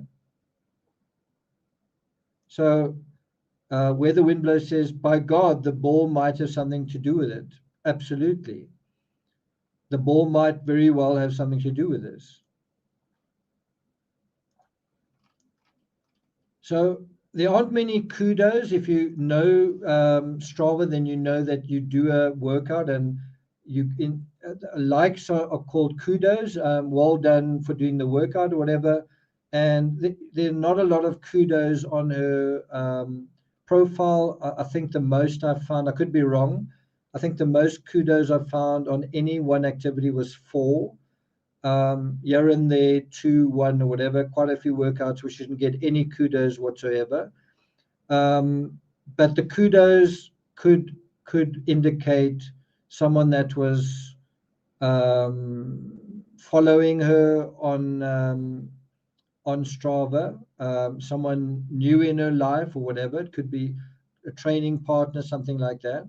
But there's the problem is that Strava kicks off in October, and then it basically goes quiet after that. There's zero Strava activity in December. There's zero Strava activity in January. There's zero Strava, I think, in September. There's just really the blip in October.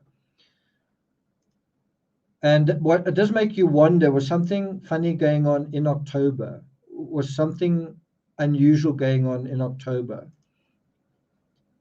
Well, for one thing, she turned 45 years old in October. For another, it was her parents' anniversary in October. So here's another picture of Nicola. She doesn't look terribly happy here. She, as I say, she posted 60 images of herself. Some are fairly sexy, like this one. One thing her Strava photos seem to confirm are the repeated scenes of a dog and a ball going into water, and Nicola seeming to enjoy the moment enough to capture it. You kind of get the sense that she's throwing the ball into the water, and then Willow chases the ball. The dog's going into the water because she's thrown the ball into the water. Then she takes the photo of the dog going into the water, and then that's what you're seeing. So, for example, in this image you're seeing here, which is from Strava, the dog is going into the water, running into the water, because she's just thrown the ball into the water, presumably over here, right? And you can see here it's obviously a very shallow situation, but you get the sense that the dog's familiar with the whole ritual of chase the ball into the water, and Nicola's also someone who's not provoking, but she's encouraging that scenario to play out over and over again, right?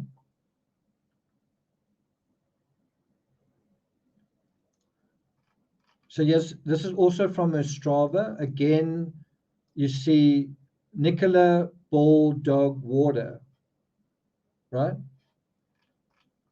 He has the same thing again. Nicola obviously taking the phone, but ball, there's a ball in his mouth, dog, water. Here's the same thing, ball, dog, water. And this is October 2022.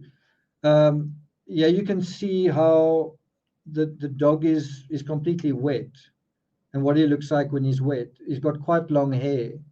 He's got quite long hair on his ears. His ears would take a while. His ears might actually take the longest to dry off. Here's another one. Ball, dog, water. Sorry, no ball. But probably there's a ball just out of picture. Also from Strava, there's the dog running ahead not on a leash. And I personally prefer to do that as well. I prefer to run with my dog like this. You know, it's more fun for me, and you imagine it's also more fun for the dog. Unless you encounter other dogs or other people. So all of the above all of the above images seem to support the notion that the dog often went into the water. Bear in mind, this is a snippet just from October, and we're seeing repeated again and again, ball, dog, water, again and again and again, right? So we can see that he was comfortable in the water, and we can see that he went into the water to fetch a ball. We can also see what the dog looks like when he's wet. What we don't know for sure, and this is quite important to kind of emphasize, what we don't know for sure is whether the dog would go into the water when it was cold, very cold, as it was in January. We don't know that for sure. We don't know whether if Nicola was in the water, the dog would go in after her. I think one way to find out would be to test that with a similar dog and their owner, or to find out from those close to Nicola about Willow's temperament. And then this part, I think, is an insight that you may not have thought of or not heard of before. I think another thing you need to think about here is if the dog loved the ball, even if the dog loved water, and even if the dog loved Nicola, the dog may not have liked that steep embankment situation. My dog is like that. So my dog doesn't really like water, but if I'm in water, he will make the effort. Like I've paddled in a river, and then he will swim out to me. He doesn't like to do it, but if he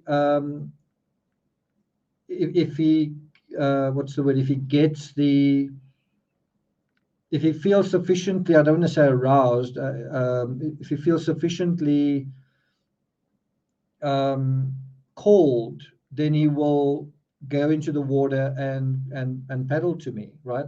And I feel like it's quite a big deal because I know he doesn't love the water. He doesn't hate it, but you can tell it's not really his thing. He has certainly become more comfortable in the water. But the thing is, if the riverbank isn't gradual, then it seems that it affects his nervousness a lot more. So if he wants to come into the water, but he can't get into the water gradually, then he tends to be less inclined to come into the water. And I think that's a very, very real factor.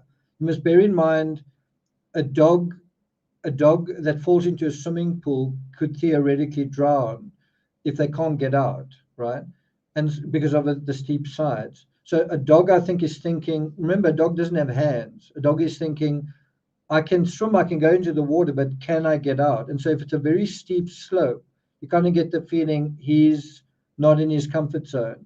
And so you sort of wonder, did Willow have that sort of environmental awareness, that sort of contextual awareness where he felt, I'm not comfortable, I love water, I love my ball, but I'm really not comfortable going in right here.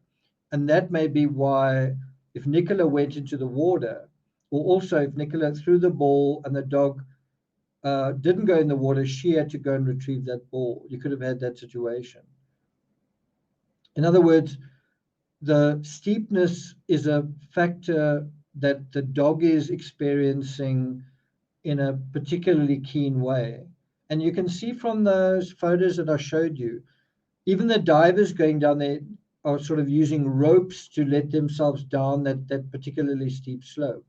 And can you imagine a dog, if you did throw a dog into that part of the river, can you imagine a dog getting out there? I can't. Well, he wouldn't easily. You couldn't guarantee that the dog would just kind of get himself out of there, right? So you kind of get the sense that the height looking down into the river, as much as the dog wants to go there, the dog may have felt, okay, this is really not ideal, right? So even if the dog wanted to, if Nicola did fall in the river or did go into the river and the dog wanted to go in after, you can imagine he would have felt, this is not really my kind of scene. It's a bit too steep for me. Jason, they were taking, there's a photo on Strava from October 8th with the ball. Let's see if I can get it for you. That's October. I think that's, yeah, October 8th. One of these is anyway. But I think that you're going to have people who just keep saying that. The friends said that they're not, that they didn't use the ball. Well, Strava shows otherwise. Okay. Then the other thing I want to draw your attention to is the 101 followers. So she had 101 followers on Strava. It seems to me like a lot, given how seldom she posted. But it's possible most of these are recent followers based on, you know what happens. Kaylee, something happens to Kaylee Gonzalez, and next thing she's got 80,000 followers on Instagram. The same thing happened with Gabby Petito. So I don't think the 100 followers is actually the number of followers she had, especially based on the number of kudos she was getting. But what you do need to bear in mind is Strava isn't set to private. So just as anyone can go onto Strava and look at the pictures, look at the maps, the same thing with Facebook. And I think it's entirely possible that someone was following her on Strava, possible, and may have had less than good intentions and could have seen exactly what we've seen here. Could have either seen her in real life and then gone to Strava, or saw on Strava and then found her in real life based on maps, and or was following her on Facebook and then saw the Strava map, and then that was how they were able to locate her based on her regular movements, right? Her movements were regular. Same time, same place. Yeah. The other thing that I think's a little bit problematic with that is you get the idea that she was always home by about 9:45. You get the idea that she would have arrived home by 9:45. She was never, in terms of her walk, she was never still out there past 10 o'clock. And the fact that you kind of get the idea that Paul had to be informed that something was going on when she wasn't back home by 10, 10:15, 10:30. The authorities were only called at 10 to 11. And I think that's another factor, is if she did fall in the water, is 2 hours enough time for her to have started to move out of reach if you're going to be standing in the park area? So anyway, we saw in the Mo Wilson case that you can have Strava possibly lead to tragedy. And Nicola did lay down enough intel for someone with ill intent, some third party, to know where to find her.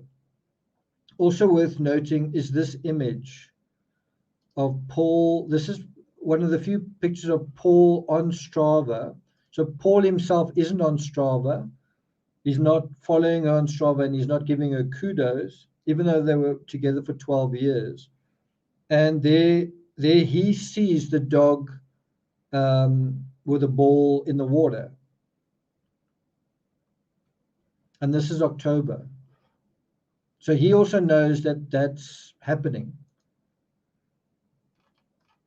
I find it a little strange that her partner of 12 years isn't one of her followers on Strava. He seems to be quite a fit guy, but maybe he keeps fit in other ways, who knows? So this is another park that she would go to.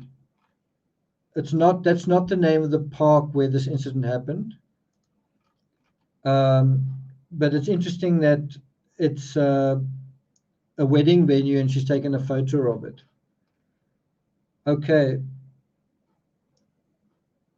So I think some of you may have realized while I've presented this that you could have an innocent scenario for literally taking the dog for a walk with a ball. The ball goes somewhere and then that leads to disaster. Can you see that?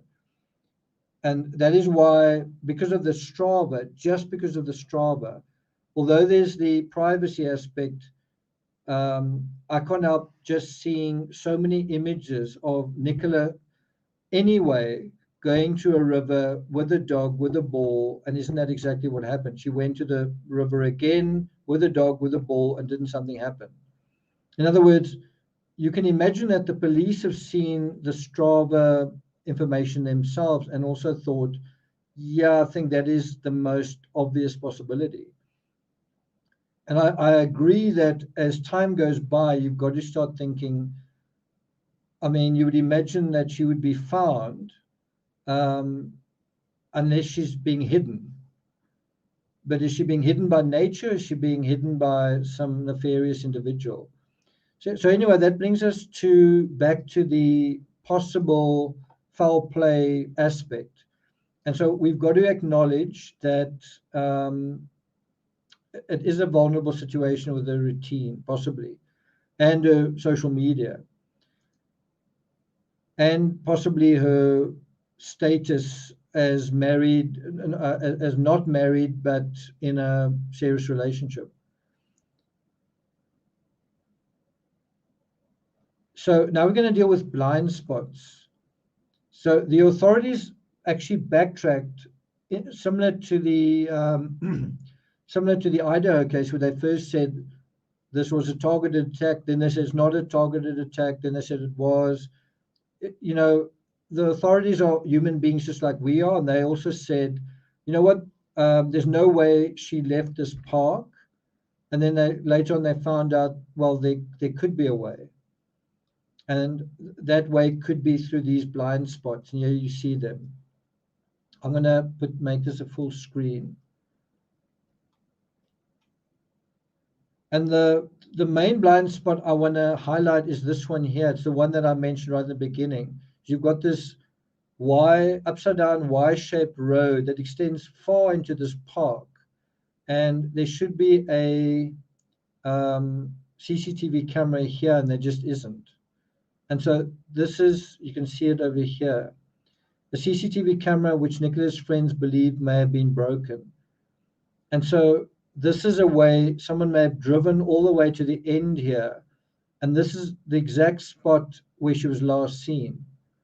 Couldn't something have happened here? Couldn't someone have been waiting for her in these bushes or somewhere here? Put her in a van or whatever and then staged whatever was going on there. Is that possible? Well, they had a 10-minute window. Is that enough? So anyway, in terms of blind spots, the authorities backtracked from their earlier position where they said there's no way Nicola could have left the park without being caught on CCTV, and Now they've conceded to at least 3 blind spots.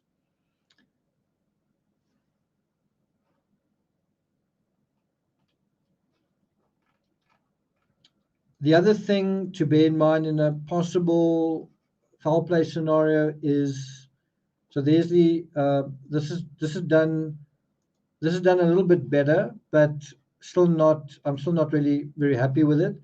I don't know why they keep showing the route like this. I think they need to show the complete route that she took. I don't like this. This misrepresents the route that she took. She didn't just go there and sit down. She went all the way around to this point here. That's where the broken CCTV camera is. And I've been saying, could a car have come down here, parked? This could also be a place where a stalker or someone could habitually park and watch the dog walkers, right? And it's not a long way back to this main road over here. There's just a small little sliver of houses. One does wonder, is there a Ring doorbell camera on any of these houses? But anyway, this is the point of the last sighting, which means she had come around certainly over there by this point. Was she able to pass this area that's potentially where someone could have hidden in the bushes over here and caught her by surprise? The other question to ask is, why was the dog here? Why was the dog here and not here? And I think that is actually a critical question, because you can make the case, and you can make quite a good case that you could have had some mischief taking place here. But how can you explain why the dog is here? Unless the dog was somewhere else and someone just spotted the dog when they came through there. I don't know. But anyway, the other thing to look at is this abandoned house. There's an abandoned house right here. It basically overlooks that spot. And the authorities have checked the abandoned house and apparently have cleared it.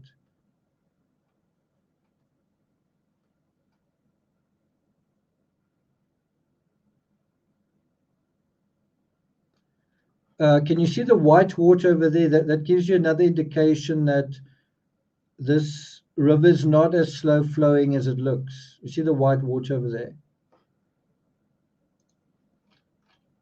And then that brings us to the tatty red van. You guys heard about that? So have a look at the poll.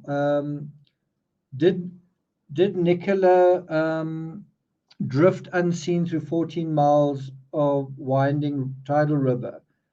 48% say she never fell in the water. 28% say it's not impossible. And 13% say search where she was last seen. Now we're dealing with the red van. Best clue so far, 10% of you said could be the best clue. Wow, Suzanne Finn gifted 20 true crime memberships. Wow. Thanks so much. That's very kind of you. Very sweet of you, Suzanne.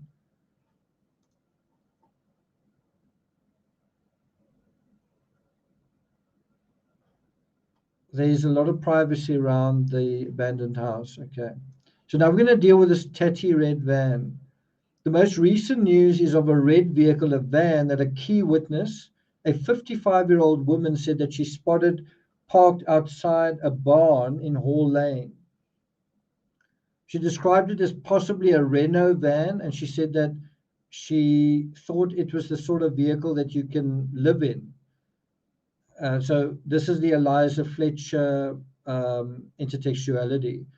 And then there's a second witness, a man, who said that he saw the same van and thought it was suspicious. According to the Mirror, shall I put that post on screen? According to this article, the second witness, who happens to work in search and rescue, told the Sun that he'd seen a red van that looked suspicious at 9:40 a.m. that morning. The man didn't want to be named, but he said he called the cops 3 days after she was revealed missing and he thought that this could be a significant clue. He said that the police thanked them afterwards.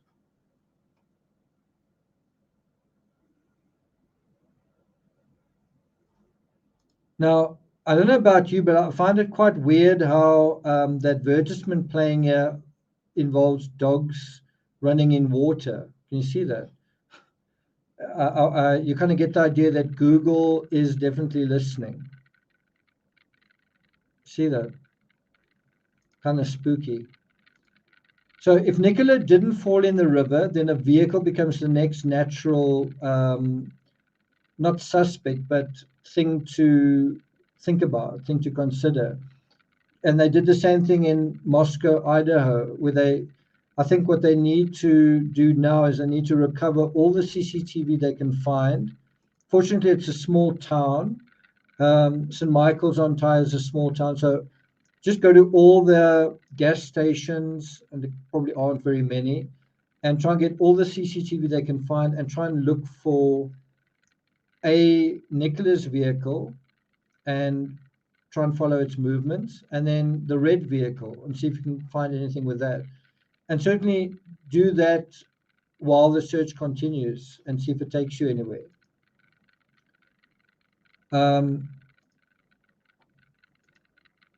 Also, as you would imagine, if the owner of the red van realizes they're looking for it, right? And this is where you start to get the heebie-jeebies, because you think, this reminds you of Idaho. If the owner of the Elantra knows they're looking for a white Elantra, why is he not coming forward? If the owner of the red van knows they're looking for a red van, why is he not coming forward? Why doesn't he just put up his hand and say, here I am, and this is my explanation? So as we saw in the Idaho case, instead of saying, hey, the van you're looking for is me, he ended up going to the other side of the country. Rishlin says, paying it forward. If only iPhones were more YouTube friendly. Thanks a lot. Thank you for that. So to conclude, I want to conclude by posting what Paul apparently wrote on his Facebook. So earlier we sort of gave him a hard time saying his Facebook looks very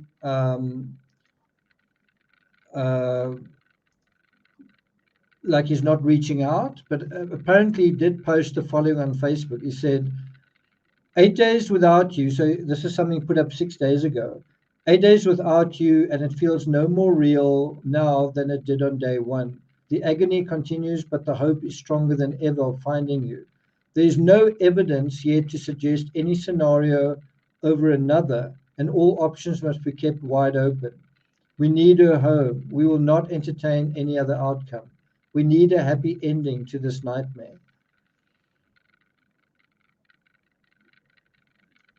What do you guys think of that statement?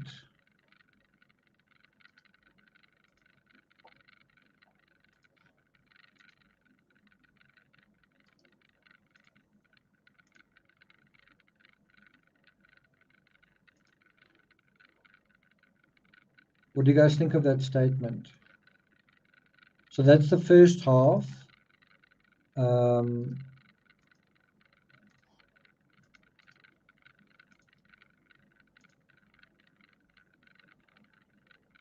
I'll read it again. 8 days without you, and it feels no more real now than it did on day one. The agony continues, but the hope is stronger than ever of finding you.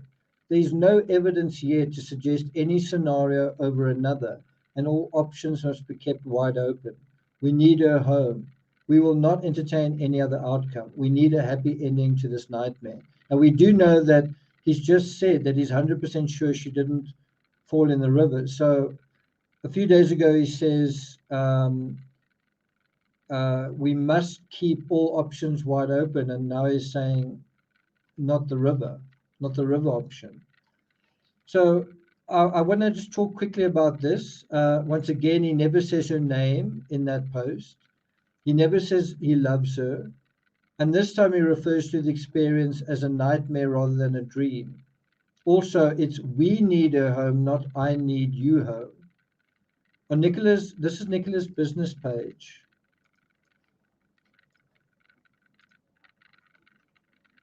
This is Nicola's business page on Facebook, and these are some of the last things that she posted. But can you see that she posted her birthday on her business page, but not actually on her own Facebook page?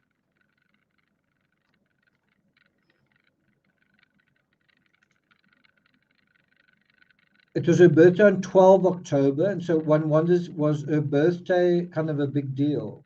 Was it, what did she feel? I'm 45 years old now. I should be married. You know, I've got 2 kids. I have a nice life. Why am I not married?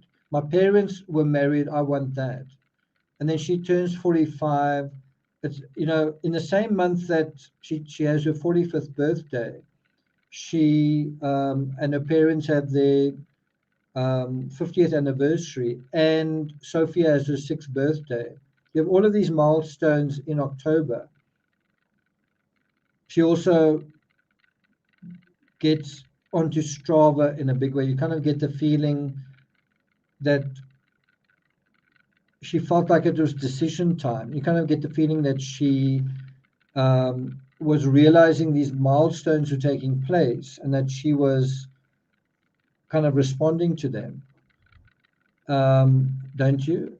And the other thing that's maybe worth noting is on her birthday there were just 3 people who liked her comment. Paul's name's not there. Happy birthday. Paul's name's not there. There's no comment from Paul, unless he deleted it. Also, on her same business page, the very final post is to do with a worrying trend in the mortgage industry. We know that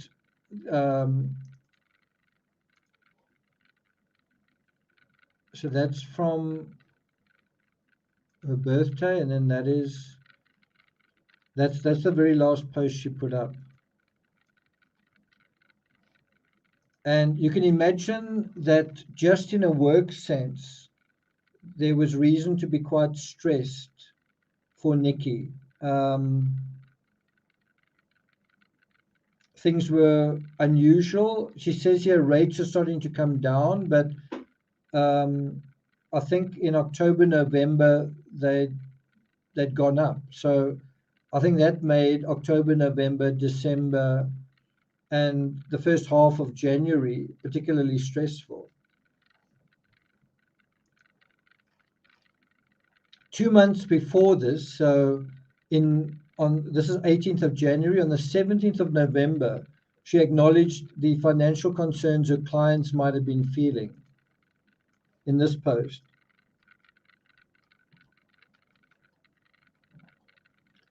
She writes, I wanted to let you know what's been happening in the mortgage market following on from the Bank of England base rate increase of 3% last week.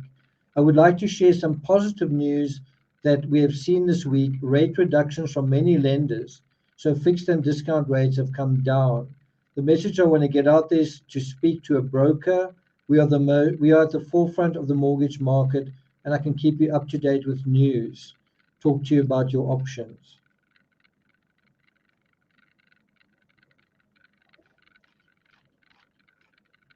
And so, to me, the question is, what did Paul think of this? When Paul saw what is going on in the mortgage market, what did he think of that? What is his reaction?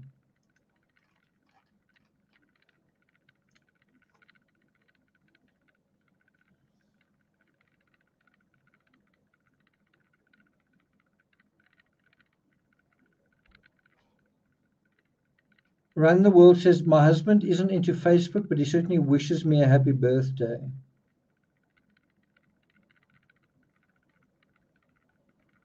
So I want to say that if there is a discord in their relationship, it doesn't mean that there was foul play. It could mean she fell in the river and things weren't going that great. It doesn't mean that they necessarily related, right?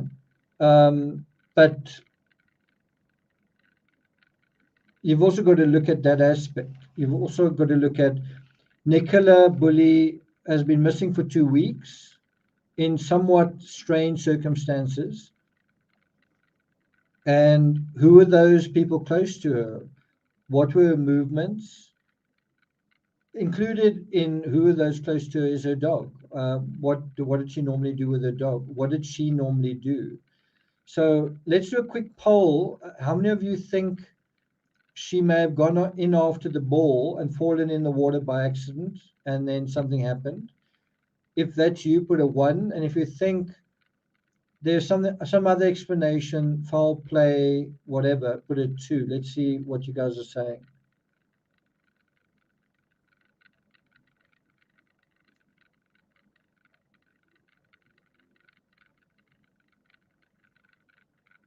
Put number 1 if you think she followed the ball in and fell in the river by accident. A 2 if you think it's foul play.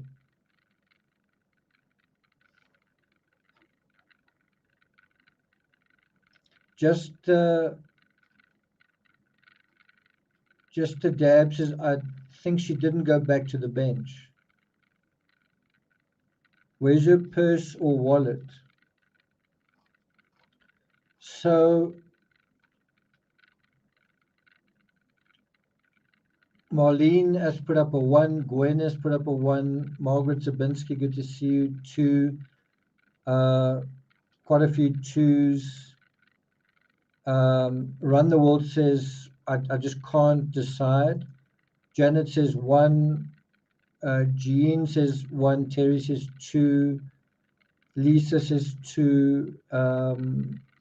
Stephanie says 2. Fiona says the water's not deep at all.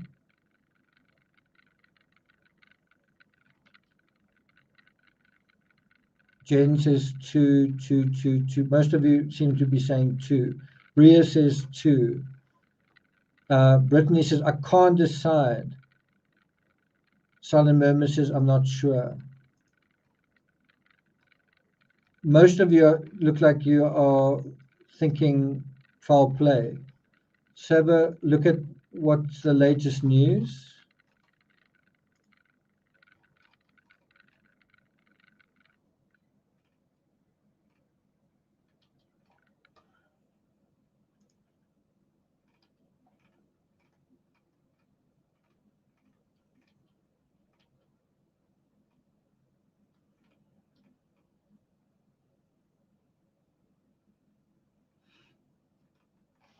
Yeah, no, there's not really that much news. Definitely not that much news.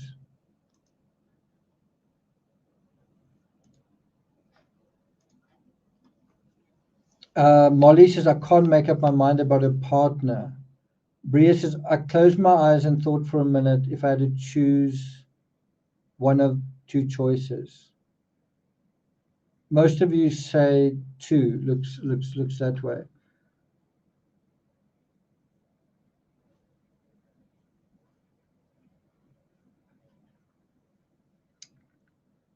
What else is there to say? Okay, let's look at the poll. 48% say Nicola fell into the water. Yeah, so I started off thinking foul play. I went sort of to an accidental thing when I looked at her Strava, and I must say, I'm very seldom in this place, but I'm kind of like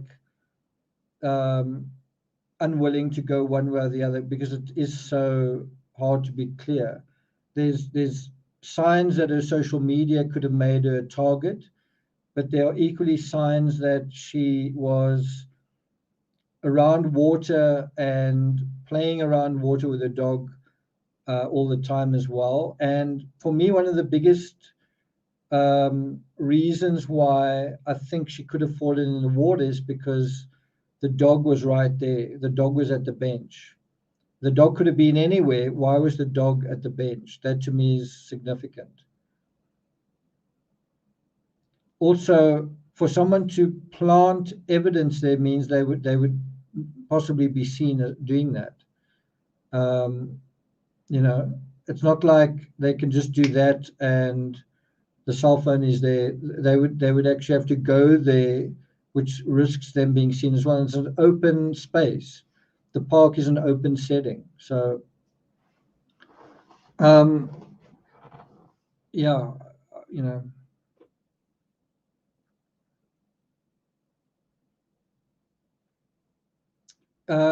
Yeah, I mean it's a good counter argument. The dog was very dry, but you could also argue because you had such a steep slope, the dog if it was a gradual slope, the dog would have gone in, but because it was so steep, the dog felt anxious and nervous and wasn't comfortable going in the water with such a steep slope. That's a good point. I suppose you've got to ask which way was the river flowing from that point, and maybe it's actually a very good point. Was the dog where it was because that's as far as the park extended? You know, once it got to the gate, he couldn't go any further.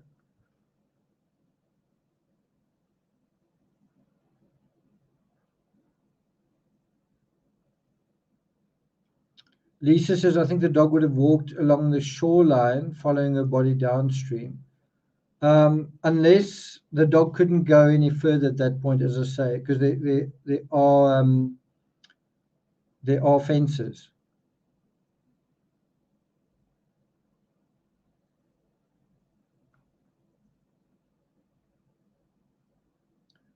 Google user says it's ridiculous. So that's the same thing people said about Kylie Rodney. It's ridiculous she would never have driven into the water.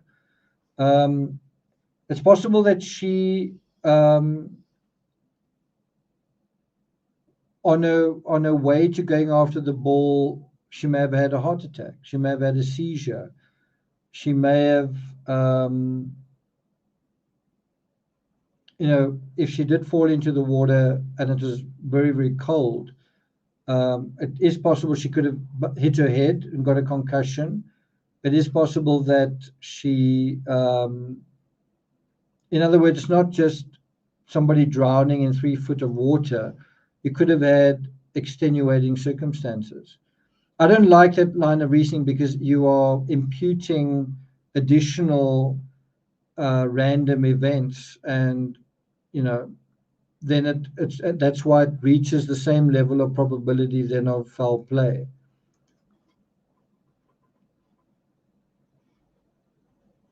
Yeah, if she hit her head, then it is possible that she was, and you know, I think that is what happened in the Summer Wells case.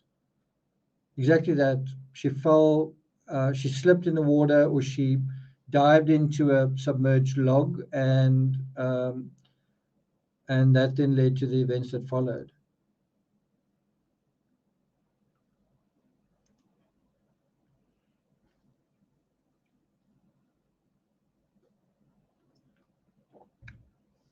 Okay, we've got about 5 minutes left. I'm going to take you guys through some images from this case.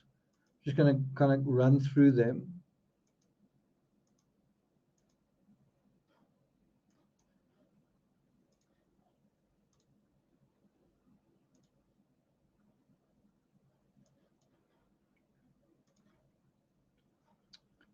One does wonder, is the ball a factor here?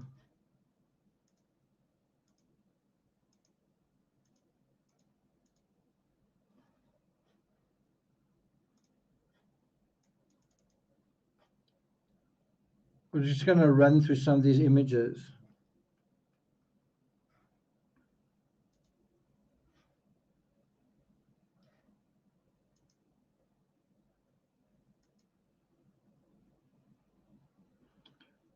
Those eddies show that this water is moving quite quickly in that particular image.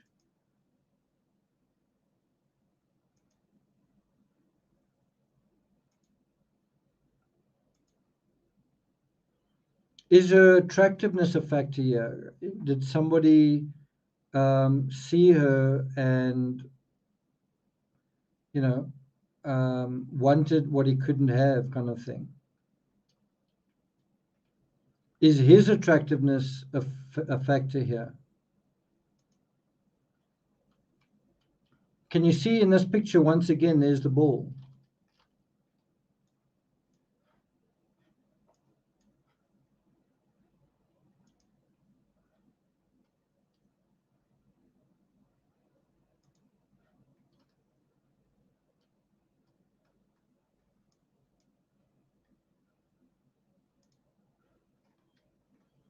So some of these pictures do evoke that old fairy tale feeling that you get from Facebook.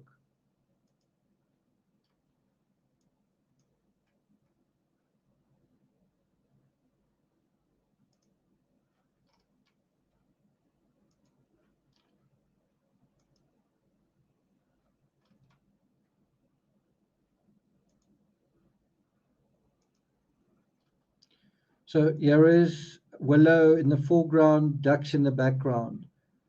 Could Willow have run after some animal and Nicola then ran after Willow? Was it a duck? Was it a swan? Was it a rabbit? Was it a bull?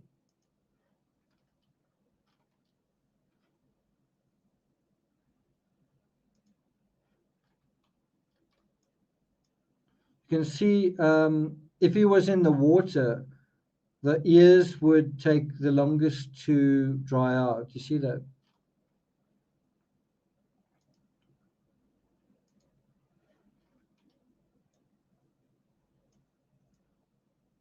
There are just so many photos of the river, of water, of the ball, of the dog.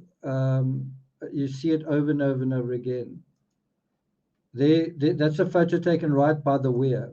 That also gives you a sense of how fast this river can flow once you reach that point, right? That's pretty quick flowing from that point onwards. And it's from this point onwards that the wire is tidal. You can also see, because of this wall, the vertical embankment here, it makes the river flow that much faster, this sort of thing. And this is the route that she took ordinarily. And yeah, you can see it's quite muddy. It's quite muddy over there as well. There he's got his harness on, and one does wonder, was there a ball in this picture?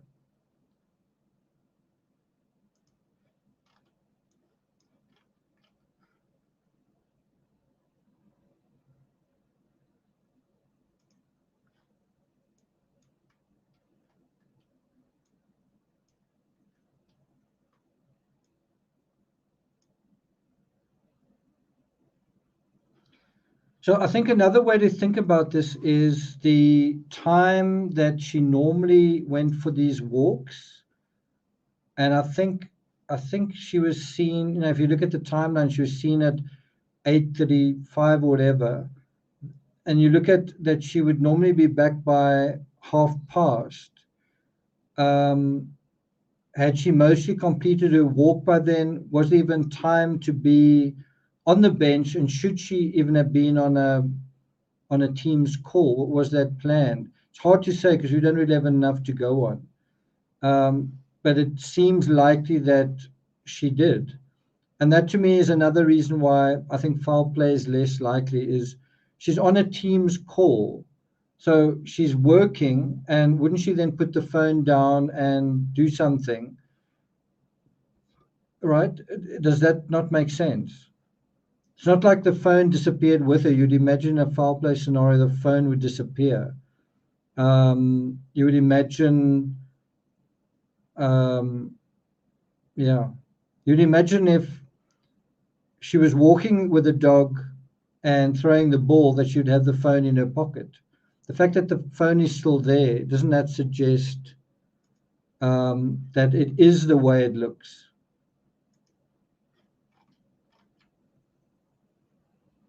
So this is an aerial view of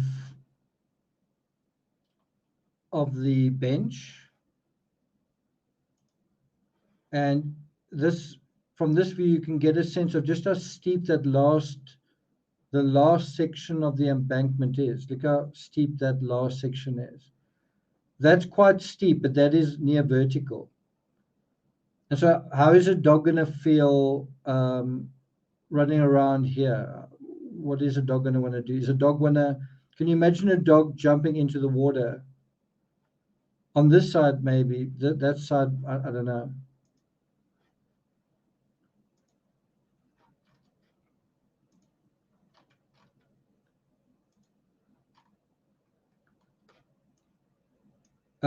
Is that a ball? Do you think that is a ball?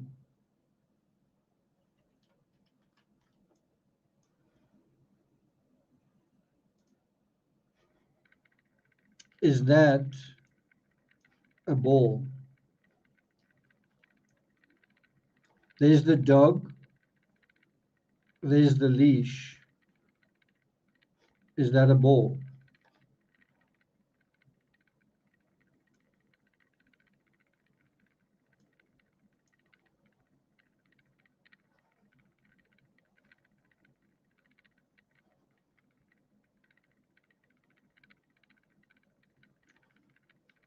Is that a ball?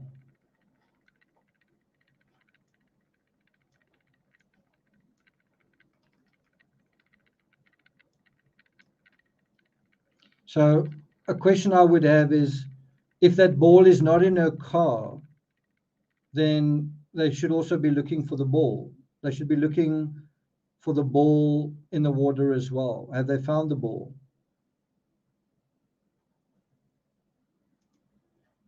There, once again, is a ball.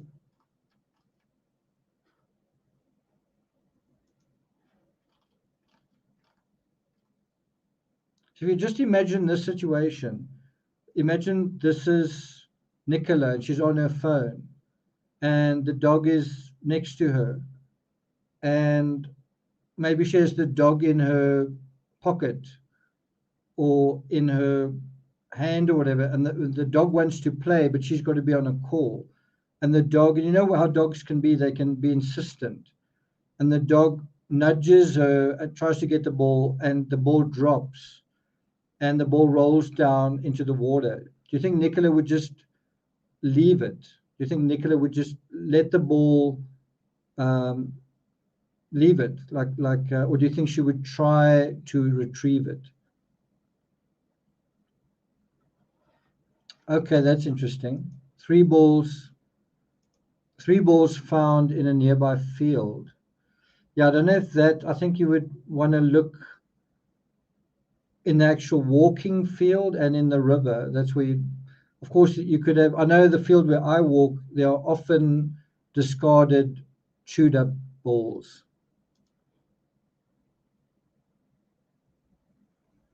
Yeah.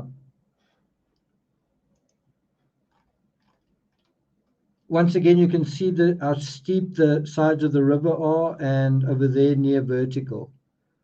And that leads you to kind of think about a fast-moving tidal river.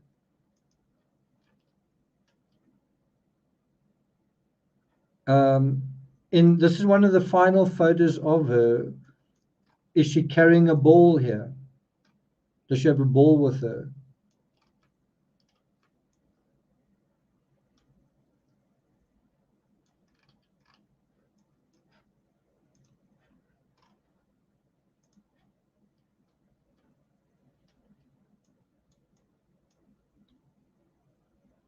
So this is again a map that I really don't like. This one's from Sky News.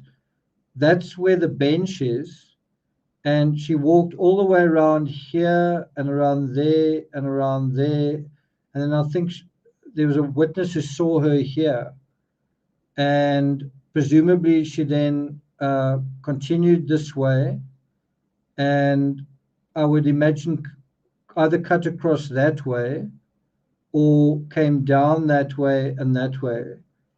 If we have a look at the Strava, we can probably confirm that she would normally, well, in this case, she took this route. She went along there and then that way.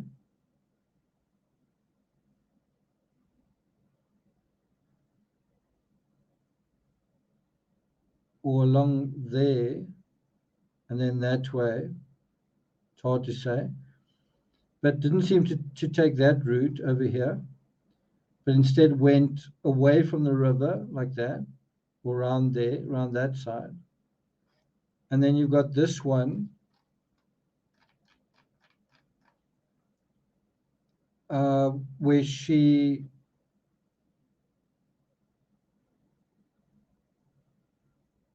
took this route, and then I think went, there's this route here.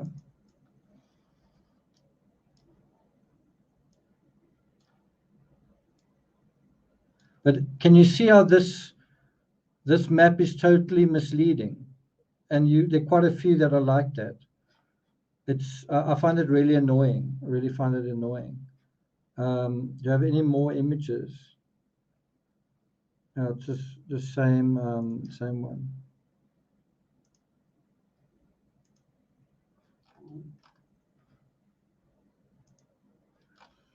And then this is the temperature graph. You can see it was slightly colder than usual. It was about 7 degrees maximum. Would that have affected the dog? It's hard to say. Probably not.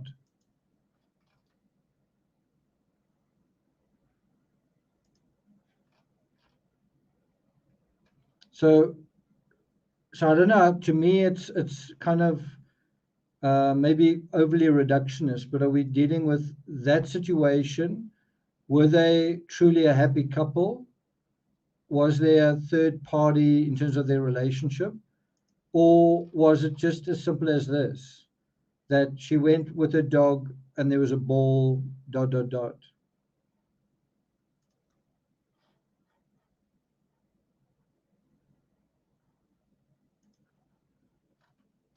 I think that's going to be it for me. Let's do a final Google search.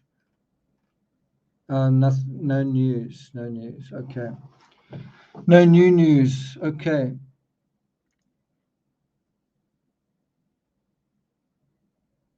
Any lightning that day? I think they would have mentioned it. Maybe that map can verify. Well, we know that a witness said that they saw her at the top field.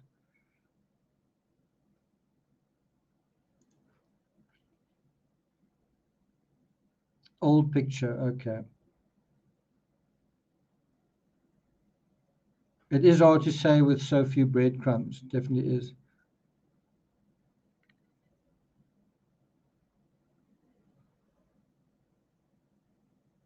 Okay, thanks a lot, guys, for joining me. I feel like I haven't quite had enough sleep, but thanks a lot for joining me. It's 4 a.m. in the morning here. But I think you'll agree with me that this is quite a difficult case, and I think the Kylie Rodney case is quite similar. And I think when you have a situation where the criminal aspect is so unclear, then I don't know if you're dealing with a criminal aspect, if you know what I'm saying. The most suspicious thing here is that she's still missing. And does that definitely mean foul play, or could that mean something else? Because you'd imagine if there was a criminal aspect, you would have heard long ago that there was a stalker, that there was some person. But what I think this does show you is how surprising life can be. You can be dealt with certain cards, and in true crime, we think we know everything. We think we can snap our fingers and know a certain particular situation, and this is definitely one that's hard to know. Probably in this case, Willow knows more than what we do. Thanks, Chris Whitman. Thanks very much. If she walked away with someone she knew, I don't think she would have left her dog that she loved or her kids. Tomorrow is never promised. Okay. I just want to thank the person who gave the, what was it, 40 memberships. Thank you so much. That's very sweet of you, very kind of you.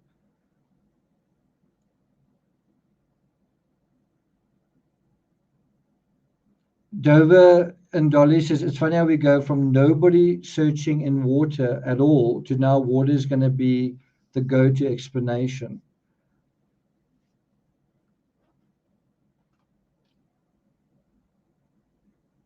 Terry says, I kind of missed the relevance of the red van. Well, just parked nearby.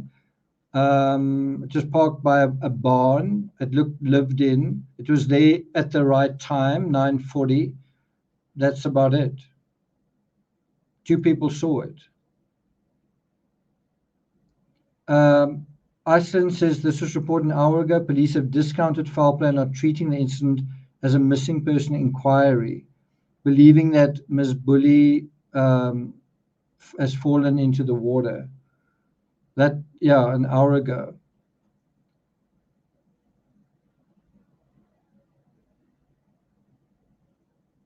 Get some sleep. Yeah, I don't know. I'm suddenly feeling very tired. I think I'm going to make myself some coffee. So anyway, I hope you found the hydrodynamics, the animal behavior dynamics, the Strava. It was quite laborious to put all of that together, but I hope you found it educational at least. I hope it has improved your insight into this case. I think time will tell. I think time will tell ultimately what's going on here. Yeah. Does anyone think that Nicola is still alive? Timmy, come.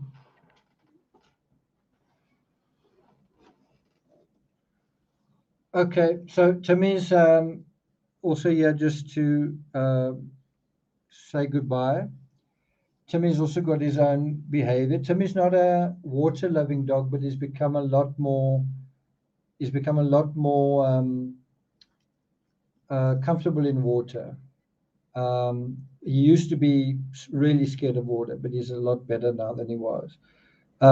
He's also a dog that has to go for a walk every day. If he doesn't, then he sort of drives me mad. Go for a walk. Do you want to go for a walk? Go for a walk. Go for a walk. Come. Yeah. He knows the signs. The signs are, if I put my shoes on, the keys go like that. He knows what the signs are of a walk.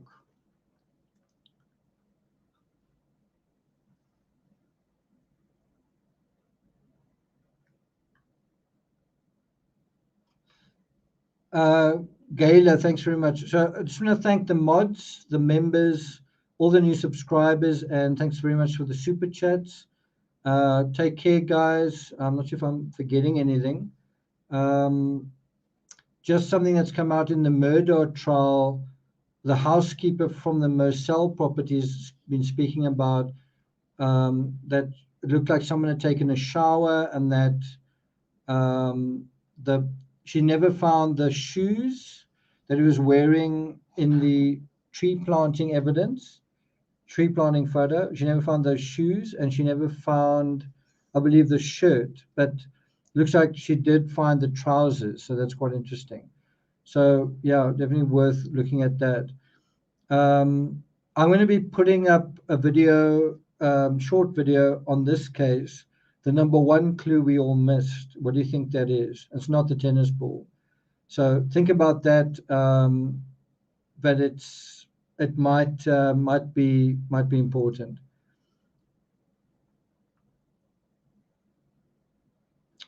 The dog was perfectly dry, apparently. Okay, bye everyone. Stephanie, I hope you have a good sleep in Connecticut. I guess it's starting to get quite late there. Helena, thanks very much. Again, thanks mods, Aloha, Iceland, Terry, thanks everybody. Take care. I'll see you guys next time.